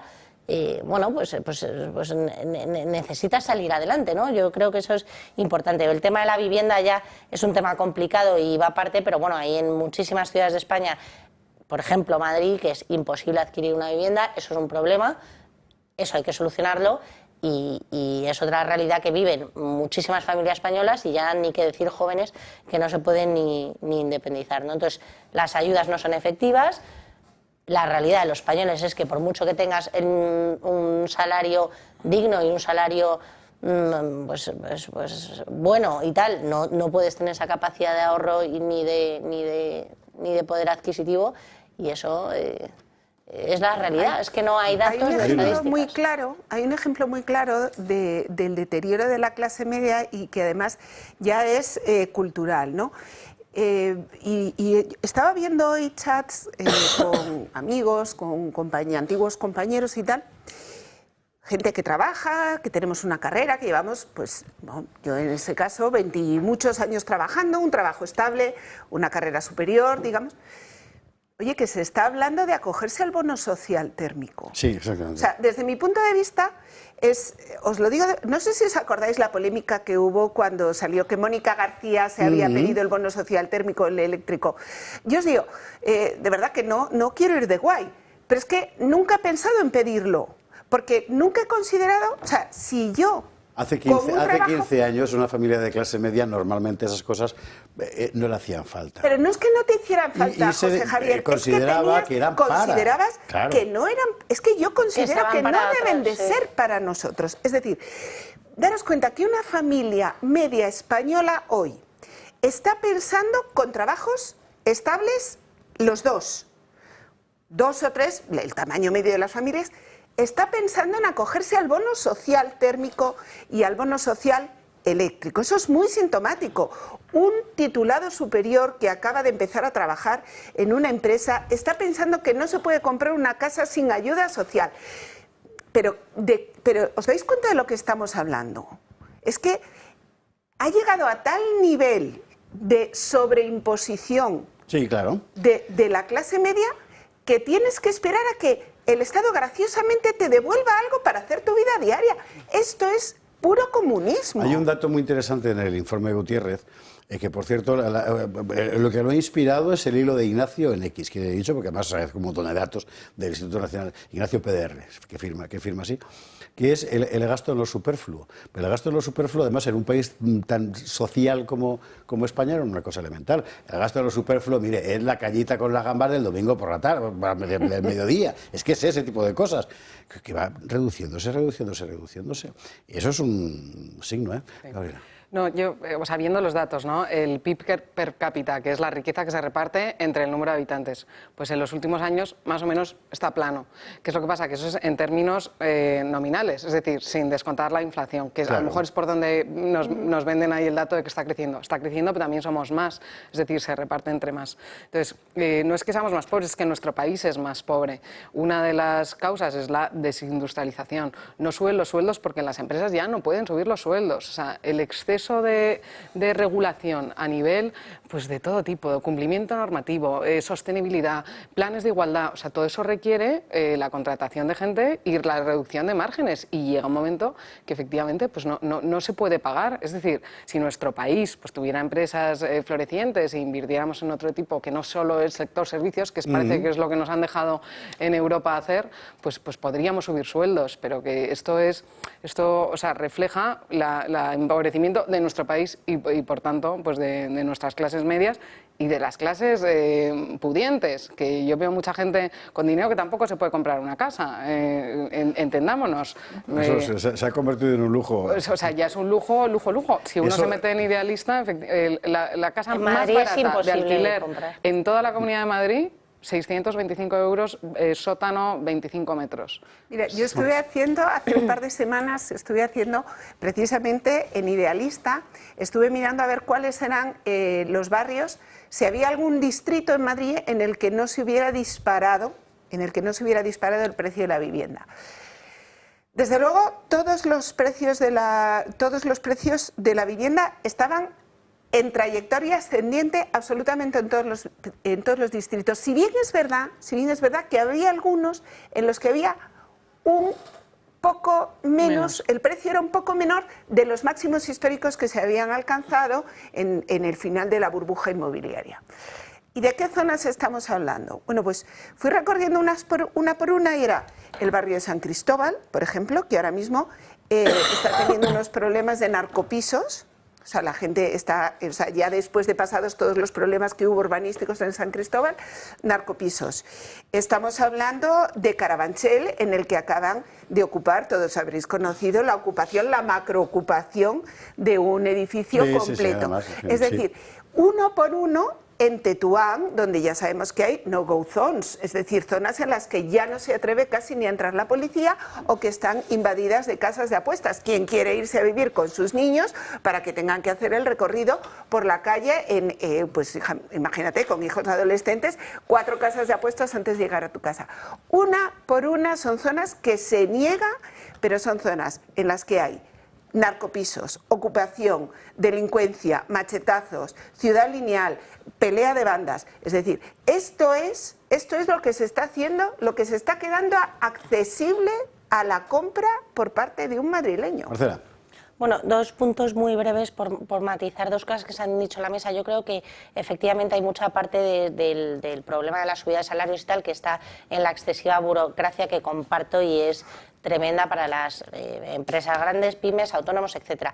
Pero yo creo que esto no es una cuestión de que el empresario suba el salario o no, que también parte de toda esta falta de subida no está solo en la burocracia, sino en todas las políticas fiscales y laborales, como hemos visto, de establecer un salario mínimo interprofesional o unas horas reducir la jornada laboral, no cobrando lo mismo, etcétera, ¿no?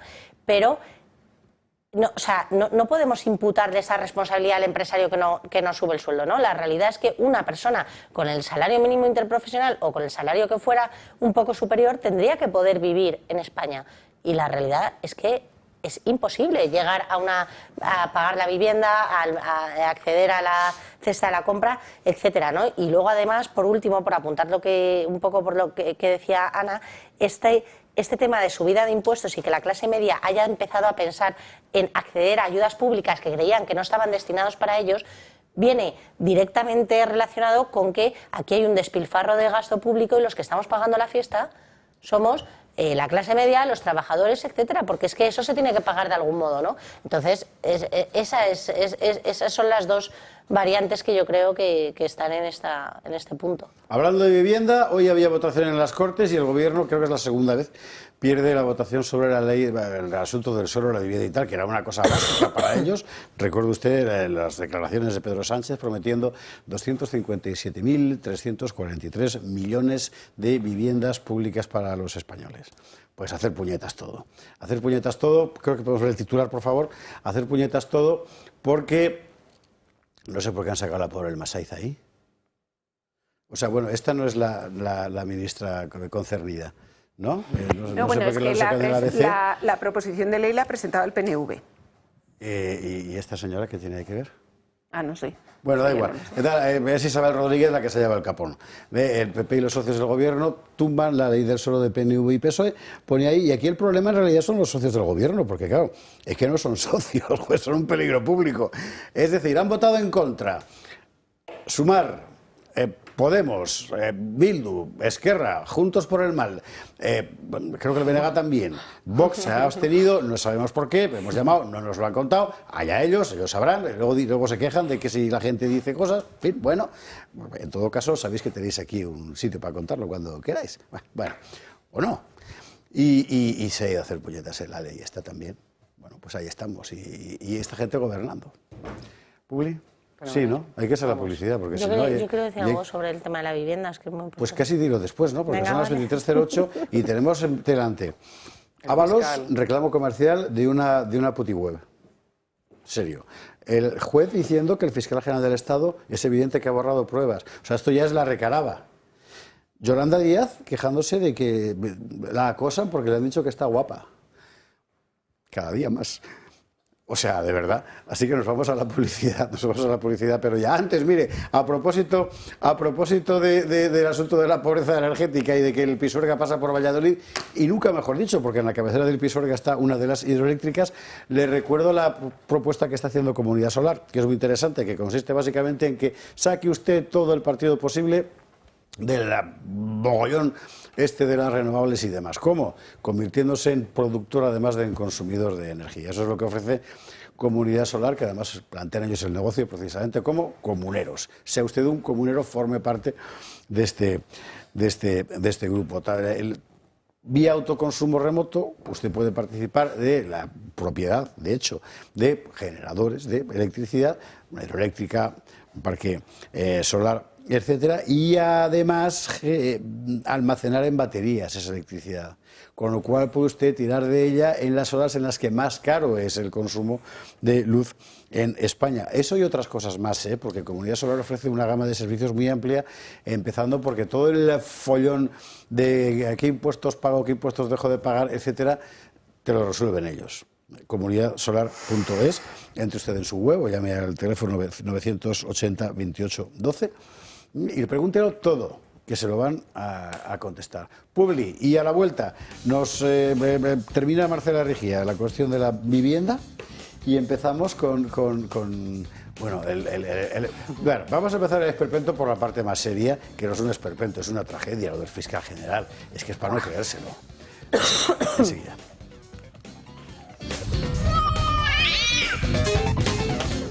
...23, 14, 22, 14 en las Islas Canarias... ...vamos con la cuestión del fiscal... ...aquí tenemos dicho, y lo repetimos siempre... ...que de toda la ola de corrupción que anega España... ...lo del fiscal es lo más grave... ...porque desde el punto de vista institucional... ...es lo que pone en jaque todo el Estado de Derecho... ...leche, que siempre es es que es la columna vertebral del Estado de Derecho... ...el Ministerio Público... ...pues nada, de público... en fin... El auto del juez... Vamos a ver, el auto del juez es para que mañana... en todos los juzgados de España, los fiscales lleguen, dejen la toga en el suelo hasta que ese tío se vaya. Es que no puede ser.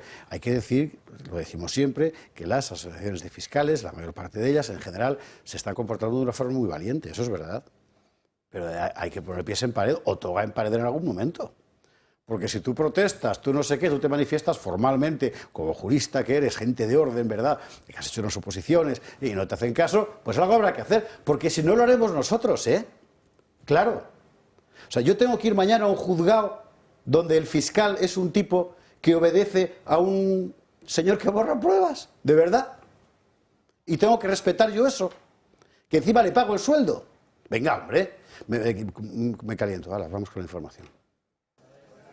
Por primera vez, el juez del Tribunal Supremo, Ángel Hurtado, señala que es una evidencia que el fiscal general del Estado, Álvaro García Ortiz, ha hecho desaparecer pruebas que podrían encontrarse dentro de su teléfono móvil. Así lo recoge en un nuevo escrito, un escueto auto de apenas 5 páginas al que ha tenido acceso el Toro Televisión. En él destaca la poca colaboración del investigado para esclarecer los hechos. Dice en el auto que, a pesar de las explicaciones que ya ha realizado, de haber mostrado algún grado de colaboración, dice de manera textual, podría haber comunicado sus movimientos antes de llevar a cabo la desaparición, que casualmente se produjo el mismo día 16 de octubre, cuando se hace pública la imputación. También ha acordado poner medidas para evitar nuevas filtraciones sobre el caso, algo que ya denunció García Ortiz tras conocerse hace semanas un nuevo informe de la UCO que incorporaba datos personales como su DNI y personas con las que habría mantenido contacto. En el Partido Popular han vuelto a pedir que dimita. Yo tengo la sensación de que se ha quedado una muy buena mañana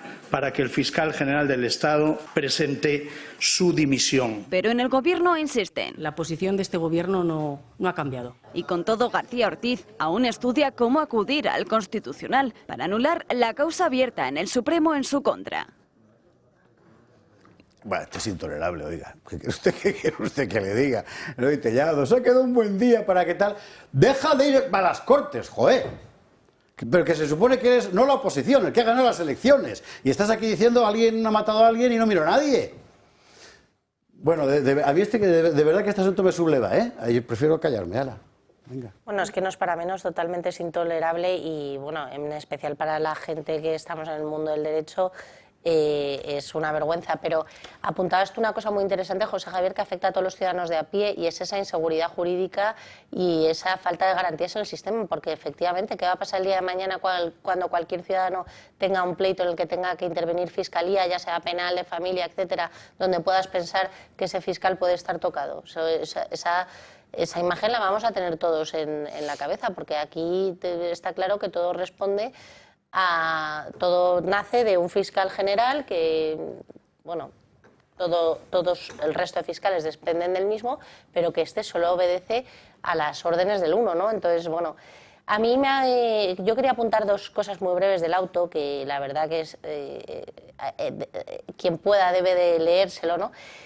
Que deja dos apuntes muy claros, ¿no? Que es la evidencia de haber hecho desaparecer pruebas, pero luego he oído muchos medios de comunicación como para agarrarse a ese palo ardiendo de justificar la actuación del fiscal general, ¿no? Que en sí el hecho de haber hecho desaparecer los mensajes no tiene relevancia penal, ¿no? Bueno, pues eso es así, pero eso no, porque el hecho de que uno elimine todo el contenido de su teléfono no es un delito en sí, pero eso no significa que muestre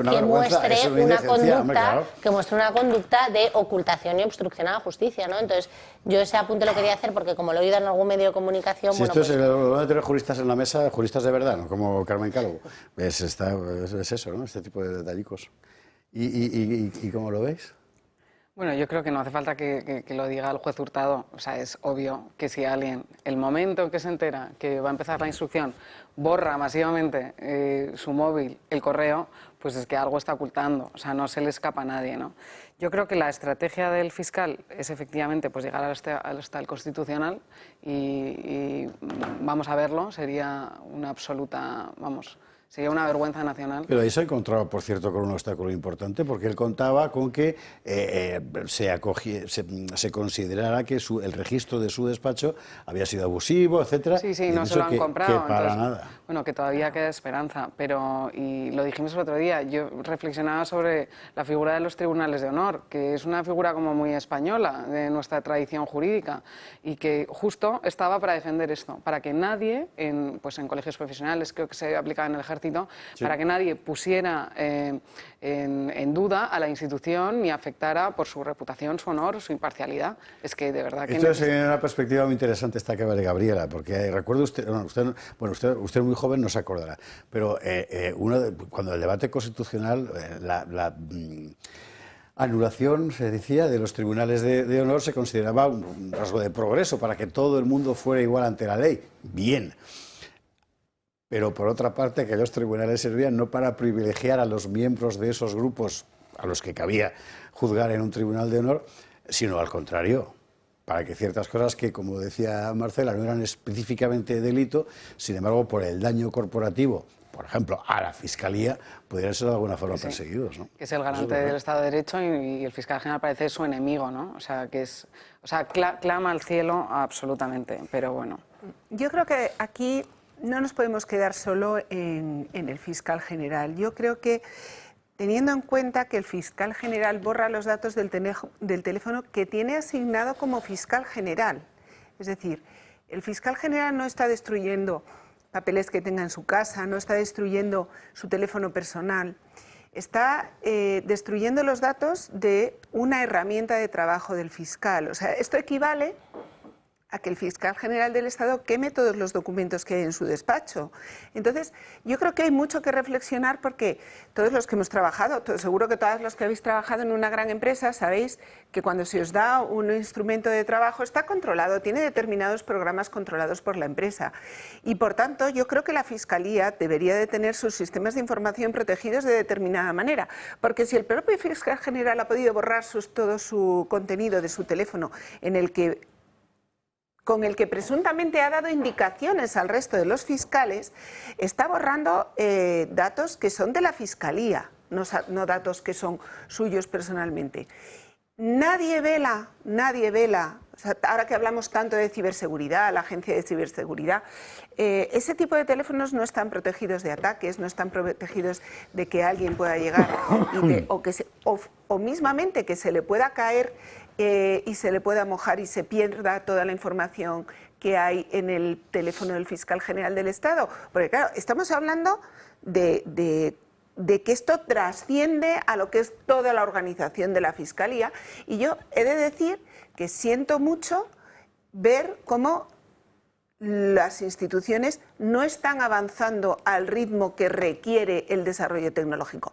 Y te lo digo porque lo he visto en la propia Asamblea de Madrid. Nosotros en la Asamblea de Madrid seguimos sin poder registrar electrónicamente con una firma. Es decir, yo registro electrónicamente con un garabato que lo puedo haber hecho yo, lo puede haber hecho cualquiera. Entonces, en España ahora mismo los huecos de todos los sistemas de información que se están utilizando son brutales y de ahí deriva que el fiscal general pueda borrar cuando le dé la gana todos los datos de la Fiscalía. Bueno, pidió asesoramiento creo que a la Policía Nacional, pues la División de Ciberseguridad. O sea, quiero decir, tampoco, aunque hubiera habido esos backups, o sea, que hay una conducta activa de borrado, no sé... Ya, pero el problema es que no hay ningún tipo de backup. No, puede ser. Y luego claro, es que no hay ningún protocolo que diga en la Fiscalía que tú no puedes hacer eso. Termina Gabriela, sí. No, y o sea, lo que él dice, que lo borré por protocolo.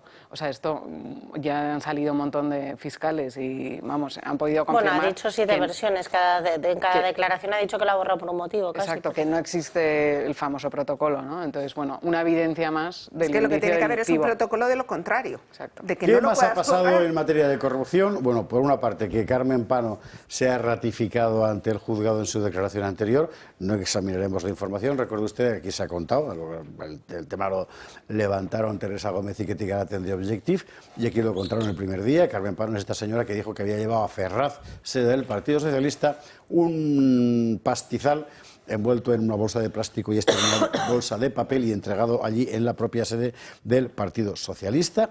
Por otra parte, ha pasado una de estas cosas extrañas que pasan con la custodia judicial en España, que es la aparición de una misteriosa caja con documentación del caso Koldo. Vamos a ver el titular. Este asunto lo sacaba Voz Populi, quiero recordar. Y esto es interesante.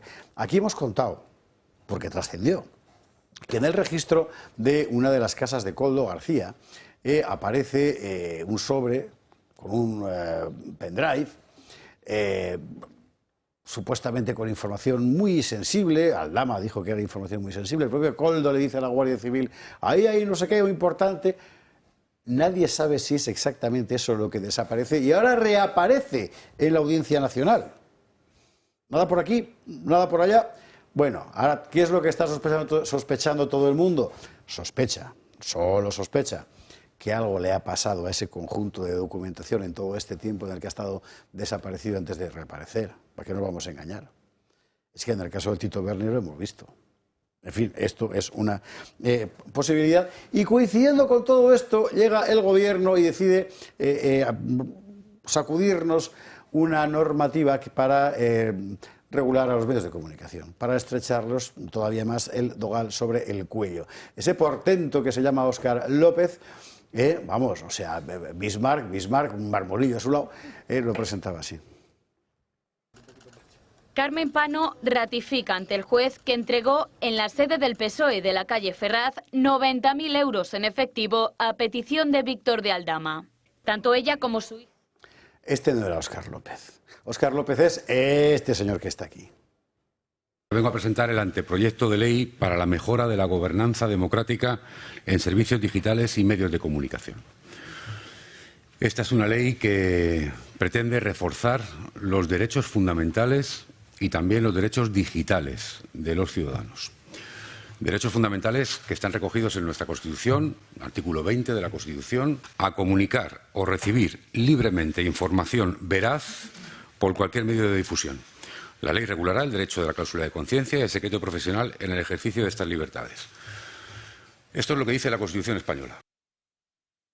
Bueno, yo no sé quién ha seleccionado esta parte de lo que ha dicho este señor, pero es la parte menos importante de todas, así que enhorabuena, compañeros, nos estamos Bueno, luciendo. nos viene muy bien el secreto profesional para el fiscal general del Estado, que se lo ha pasado por... Sí.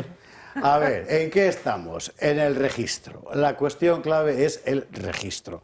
Si usted no es profesional de la cosa, tendrá que saber que una de las reivindicaciones clásicas de la profesión periodística respecto a la regulación que venía de tiempos de Franco era que el famoso registro de empresas periodísticas fuera un instrumento del poder. Ahora volverá a ser un instrumento del poder amparándose en la necesidad de transparencia de la titularidad económica de los medios.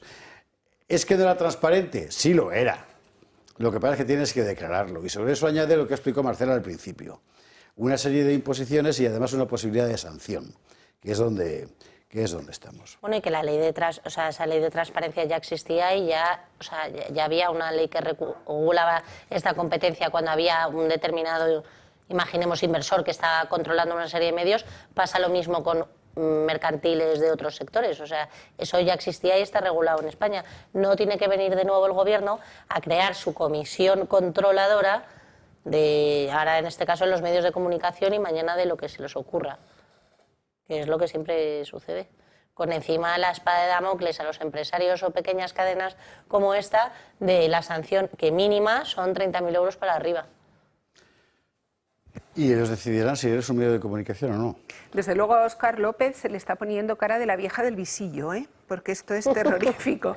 No, la verdad es que es espeluznante la obsesión de esta gente por los registros controlados políticamente, porque la semana pasada también tuvimos el debate en la Asamblea de Madrid sobre el registro de objetores de conciencia en materia del aborto, ¿no? Que quieren poner su funcionamiento, que por cierto ya existe en la Comunidad de Madrid, ya está activo el registro de objetores de conciencia para la ley de eutanasia, a pesar de que hay 300 profesionales que ya en la Comunidad de Madrid han participado, 300 profesionales sanitarios han participado en aplicar eutanasia en la Comunidad de Madrid. Pero ahora siguen con el registro de objetores de conciencia, el registro de medios de comunicación.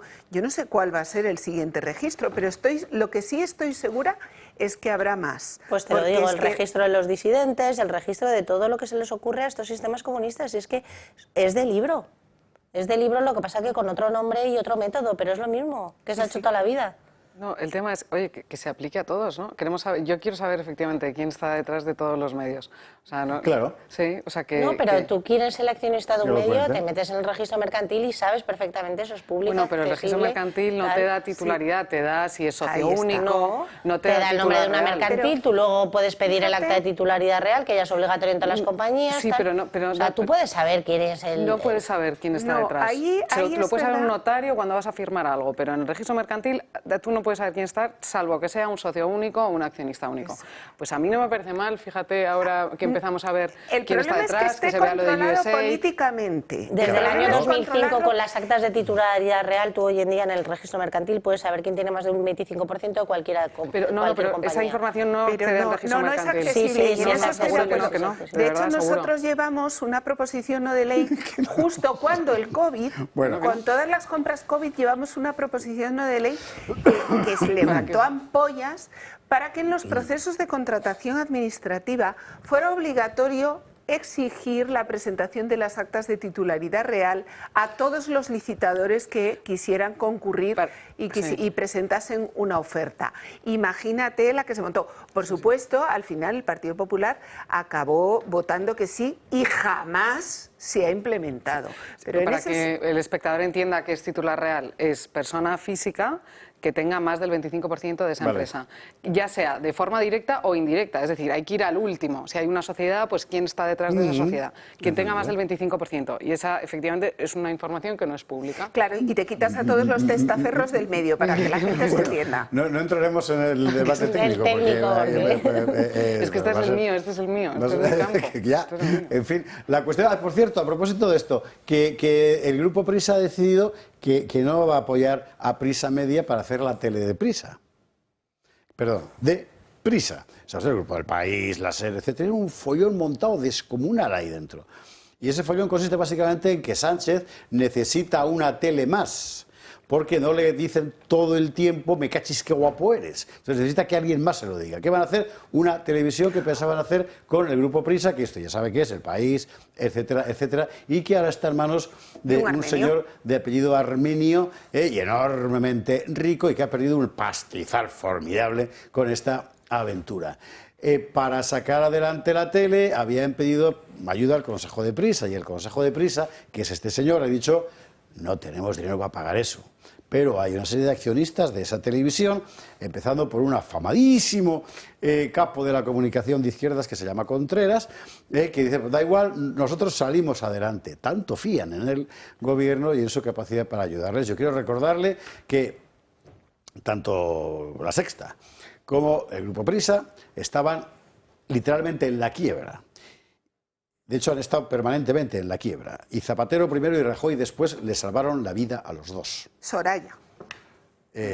Sí, Soraya, efectivamente, en tiempos de Rajoy. Que quería lo mismo que Sánchez. Un canal de televisión. Cosas que hay que saber. ¿Y para qué? Pues para que le digan qué guapa estás, que es lo que le han dicho a Yolanda, y se ha cogido un cabreo formidable. Que esto es para no creérselo. Esto lo contaba Yolanda Díaz anoche en la SER, así. Les he contado antes de entrar aquí un caso que he vivido en el patio del Congreso. ¿Cuál? Con un compañero suyo. Y lo he sufrido ante la presencia manifiesta de muchos profesionales suyos. ¿Qué Yo pasó? Y soy vicepresidenta del Gobierno. ¿Y qué ha pasado? Pues sencillamente que un periodista sin rubor me dijo directamente, me hizo un apelativo, ¿no?, a mi estado físico, que le importaba poco lo que yo dijera en la tribuna, que estaba muy bien, pero que el aspecto físico, que estaba cada día más guapa. Y yo, ante sus compañeros y compañeras, me acompaña aquí una persona, me quedé pegada y les interrogué, les dije: ¿yo qué hago ante esto? Yo soy vicepresidenta del Gobierno, ¿eh? Imagínense lo que vivimos las mujeres a diario. Digo porque seguro que otras profesionales como Lucía, que tiene mucha más experiencia que yo, las vive. Entonces no se puede jugar con esta materia. A mí lo que me parece terrible... Yo no digo nada. Yo no digo nada. En realidad se lo he dicho ella sola todo. Vamos a ver. Al margen de bromas. Yo entiendo que hay gente que por su comportamiento público no admite cierto tipo de bromas. ¿Por qué? Pues porque es gente más distante, porque es gente que cuando interactúa con la prensa, por ejemplo, lo hace en otro registro. Yo no me imagino, pues no sé, la presidenta del Consejo General del Poder Judicial, por ejemplo, ¿no? ¿Cómo se llamaba? Ay, por Dios. Bueno, Sí, la tiene usted en la cabeza seguro, interactuando en esos términos con la prensa o con un ministro. Pero ella sí, con todo el mundo, con Garamendi, así.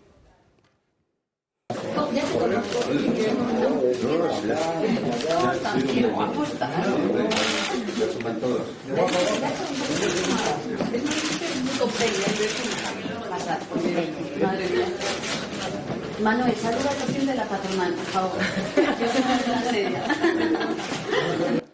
Tú estableces una relación con la gente en esos términos, entonces, digamos, tienes un código, ¿verdad?, de intercambio. Dentro de eso, de ese código de intercambio, pues bueno, un periodista y te dice que estás cada día más guapa, pues a una señora que se mueve así no es un insulto ni es una agresión. ¿Por qué? Porque forma parte del código específico que esa persona ha impuesto precisamente desde su posición de poder para hablar con la gente.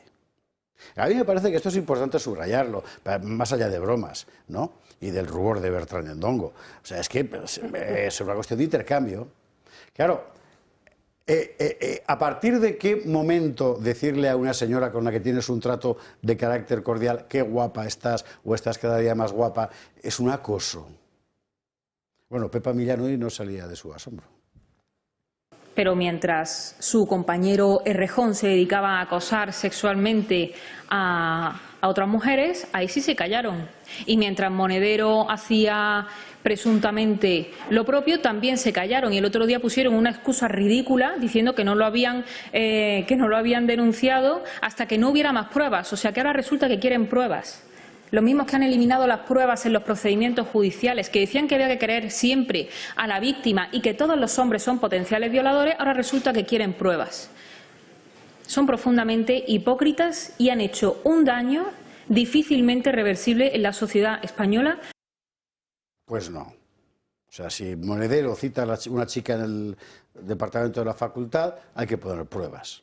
Y si Bertrandongo le dice a Yolanda Díaz, estás cada día más guapa, eso es acoso. De verdad, en fin.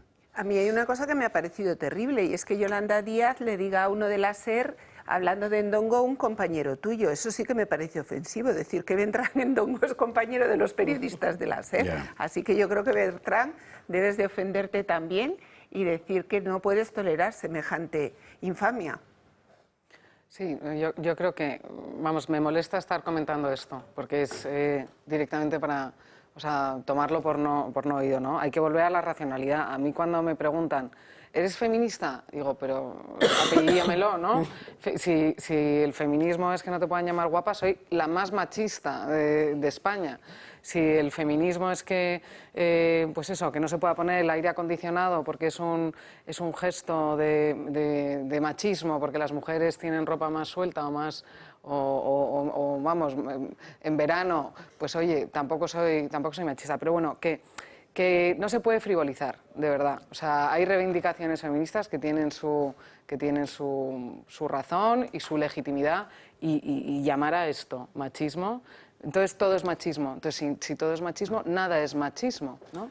Entonces, flaco favor le hacen a las reivindicaciones que de verdad pueden ser legítimas de causas de, oye, pues somos iguales ante derechos, sí, pero no somos lo mismo, ¿no? Bueno, es que muy poco que añadir, totalmente de acuerdo, es la doble vara de medir constante de la izquierda, ¿no? Que cuando va con ellos sí, cuando va con otros no. Hay que recordar, aparte de los dos ejemplos que ponía Pepa Millán en la rueda de prensa, que esta señora cuando estaba en la alternativa gallega esta de izquierda, su mano derecha, que fue arrestado por consultar en un ordenador común páginas web de pornografía infantil. Eso es gravísimo. Y esta señora no solo no le apartó, sino que la ascendió y echó al equipo que dio el chivatazo. O sea, esta es la calaña política que tenemos, que según les convenga se hacen la víctima. Ahora que me he enterado quién es el periodista, ya sé por qué se la hace, porque le llamen guapa, que debería sentirse pues estupenda porque le hayan dicho ese piropo, y luego tienen a un señor que hace la infamia de mirar pornografía infantil en un ordenador y no solo no le aparten, sino que la asciendan, ¿no? Entonces, aquí siempre estamos en la misma... Esta gente nos está llevando a la verdad cosas que jamás hubiéramos imaginado. Jamás hubiéramos imaginado. Y yo creo que la guinda del pastel, si se puede llamar pastel a esto, es lo de la putiweb y Ábalos. Porque esto sí que realmente jamás nadie hubiera podido imaginar. Esto que vamos a ver ahora, a ver si nos quitamos el titular ese de hace 8 horas que tenemos ahí puesto y nos vamos con el titular del asunto Ábalos, que realmente es asombroso. Y es muy importante. Es muy importante, es decir, en ningún país normal hay una página de prostitución que se anuncia diciendo somos la página de los ministros, ¿me entiende usted? Las chicas favoritas de los ministros. Y claro, seguro que no es publicidad engañosa, eso está claro. Claro. Que la denuncien por publicidad engañosa, o sea, de verdad es alucinante, ¿eh?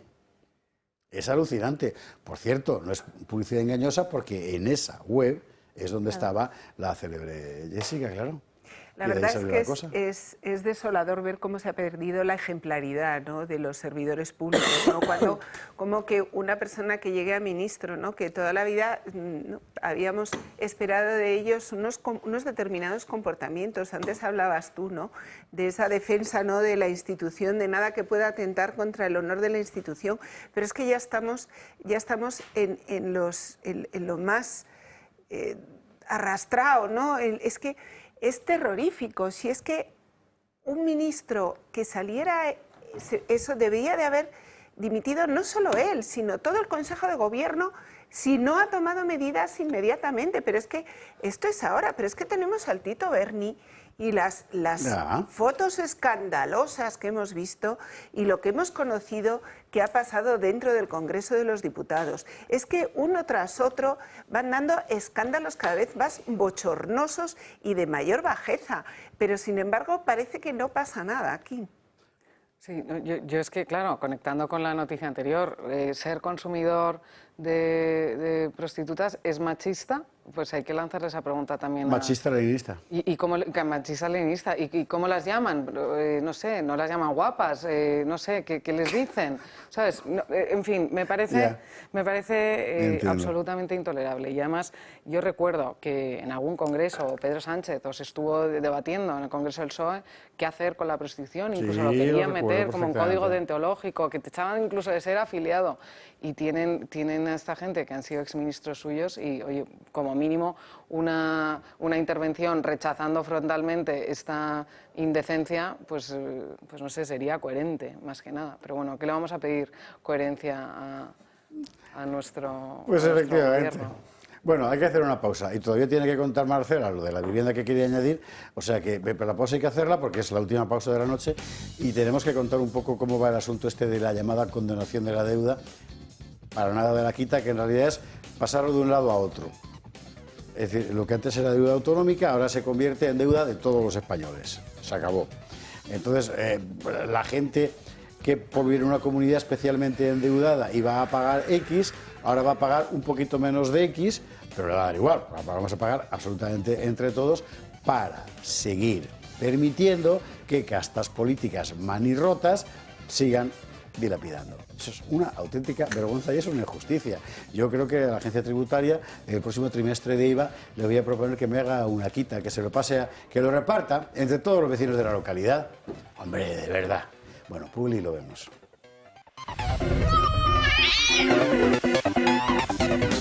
23:47, 22:47 en Canarias. Vamos a cerrar con el asunto de la famosa condonación de la deuda autonómica, que sabe usted que es una argucia planeada por el Gobierno para poder anular lo más posible la deuda autonómica catalana. Que ya se han enfadado además ellos también. Novedades del día. Bueno, por una parte el PP, donde hay voces autonómicas que no lo ven con malos ojos, porque tienen una deuda importante, aunque desde el punto de vista del partido, en principio Feijóo sigue sosteniendo que esto no lo van a apoyar, veremos qué pasa. 2, el PSOE, que dice que, hombre, pero si le van a perdonar el dinero, Pachímedes, ¿quién si no? Pachímedes habla así.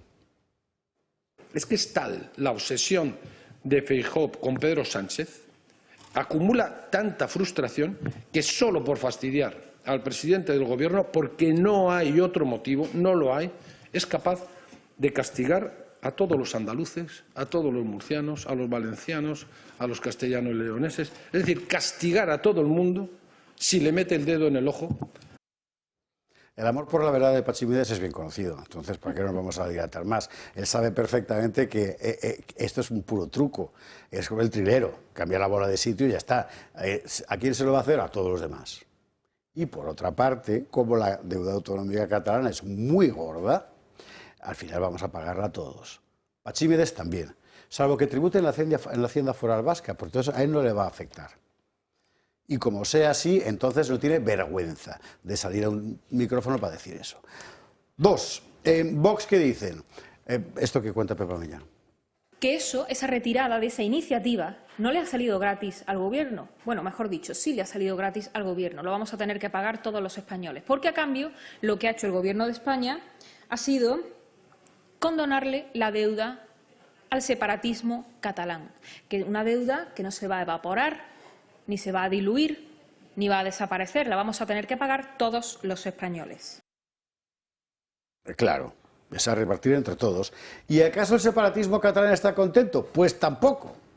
¿Por qué? Porque, hombre, ¿qué es eso de que vayamos a repartirla entre todos? No. O sea, los catalanes tienen que pagar menos todavía, que es lo que ha dicho hoy en Juntos por el Mal. Vamos a verlo.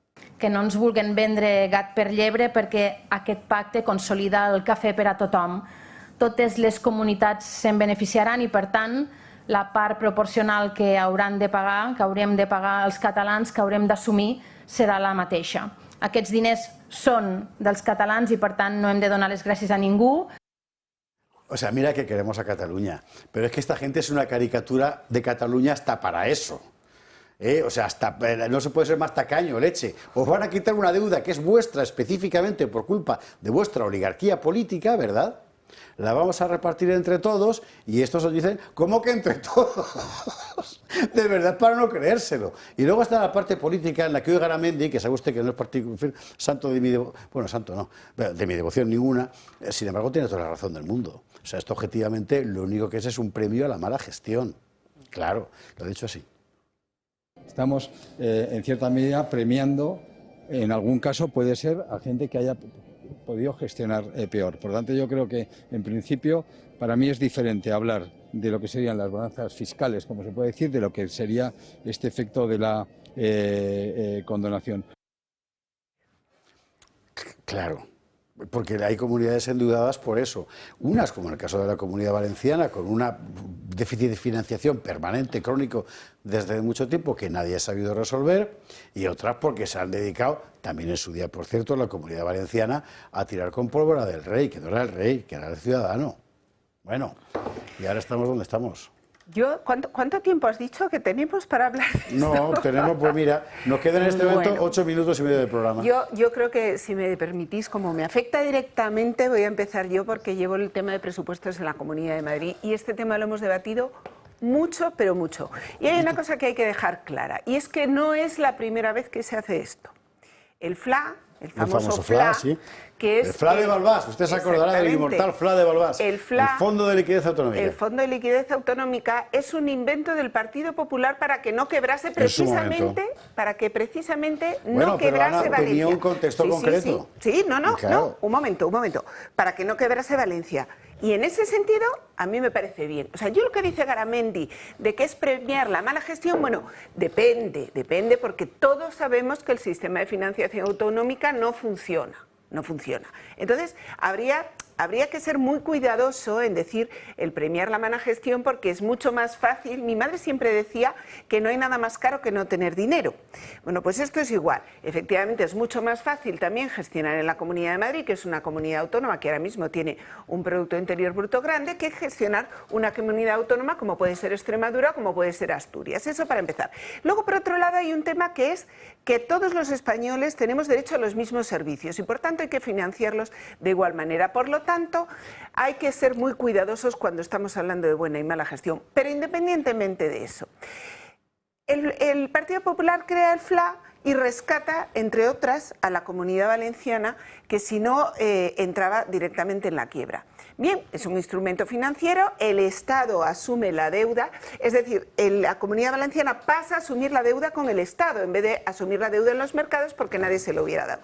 Pero se le olvida una cosa muy importante a Montoro, que es lo que hubieran hecho la Troika si hubieran venido y nos hubieran rescatado, que es controlar.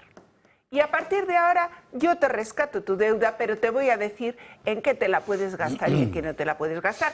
Pero eso es impopular, porque las autonomías, todas las autonomías del Partido Popular, sacan pecho, y si no que le pregunten a Cabrillo, y han seguido gastando a manos llenas. ¿Y qué es lo que dice ahora la catalana? Claro, los catalanes querían que se condonase solo su deuda.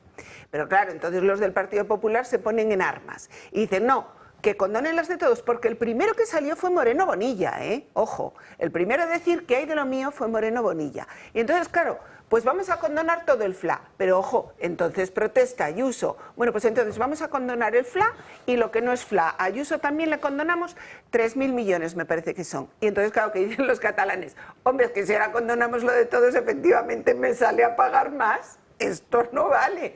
Pero en el fondo estamos en lo mismo. ¿Deben tener las comunidades autónomas capacidad de endeudamiento sin límite, sin ningún tipo de control por el Estado? Esa es la gran pregunta que hay que contestar. Marcela Gabriela. Sí, yo creo que efectivamente ya unas comunidades autónomas que nacen con una tendencia a que no van a ser autosuficientes, pues que algo está mal hecho, ¿no? Algo está mal diseñado. Y luego efectivamente creo que no es una condonación, es que lo paga otro, o sea, lo paso del bolsillo derecho al bolsillo izquierdo. Mal llamada condonación porque no es que el dueño del bolsillo es el mismo, que eres tú. El dueño del bolsillo es el mismo, entonces efectivamente tampoco tiene un impacto en tipos de interés en mercados de deuda porque lo va a emitir el Estado con más deuda, bueno, por lo tanto... Si lo peor de todo esto es que encima liberas a las comunidades autónomas para que se puedan endeudar otra vez en mercados. Claro. O sea, el tema es que absorbe la deuda. Ellos sí, pero el la Estado, deuda pública del Estado a la que se refería Gabriela, sí, esa engorda. Claro, más, la deuda con más engorda, intereses. que Claro. sí, Exacto. pero las comunidades autónomas bajan otra vez sus ratios de endeudamiento, con lo cual pueden salir a los mercados. Y luego lo de hablar que se condona a Cataluña o se condona... No, se está condonando, entre comillas, a administraciones que han despilfarrado. O sea... Esto es muy importante. Yo es lo que subrayaban precisamente en medios catalanes no separatistas ayer. Eso significa que todo esto que esta gente ha derrochado, que no ha ido a servicios públicos, porque están hechos un desastre en Cataluña, van a volver a darle dinero para permitir endeudarse otra vez en lo mismo. En políticas lingüísticas. Por ejemplo, claro, ¿no? ¿Cuáles quieren otras? Ese es el tema. Con lo cual hay que intervenir. Las comunidades autónomas que están endeudadas por encima del límite máximo permitido, hay que intervenirlas. Sería lo más razonable. No, yo creo que España lleva premiando muchos años al alumno malo de la clase, ¿no? Pero, por ejemplo, en este tipo de acciones. Pero yo creo que en esta acción completamente, o sea, yo creo que atenta totalmente contra el principio de igualdad que rige nuestra Constitución entre precisamente las distintas autonomías, pero al final es un fraude de ley, y es que es un fraude de ley para otra vez una norma hecha ad hoc. ¿Para qué? Para que Sánchez se mantenga en el poder. Si es que no vamos a ir aquí, aunque sea injusto y sea desigualitario, a que vamos a pagar todos los españoles la deuda de los catalanes. No, que lo que estamos pagando todos los españoles es que se dé apoyo a los grupos independentistas y nacionalistas españoles para que este señor siga sentado en su silla.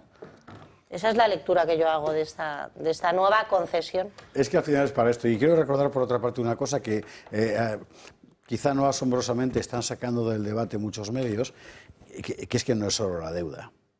Es que, entre otras cosas, se introduce la ampliación de los mozos de escuadra hasta 25.000, si no recuerdo mal, de aquí al año 30, y la petición de control de fronteras, porque no van a ponerse a perseguir carteristas en el Raval, de fronteras, inmigración, etcétera. O sea, esto, ojo, que el tema... Esto tiene otra cosa detrás. Serio, claro.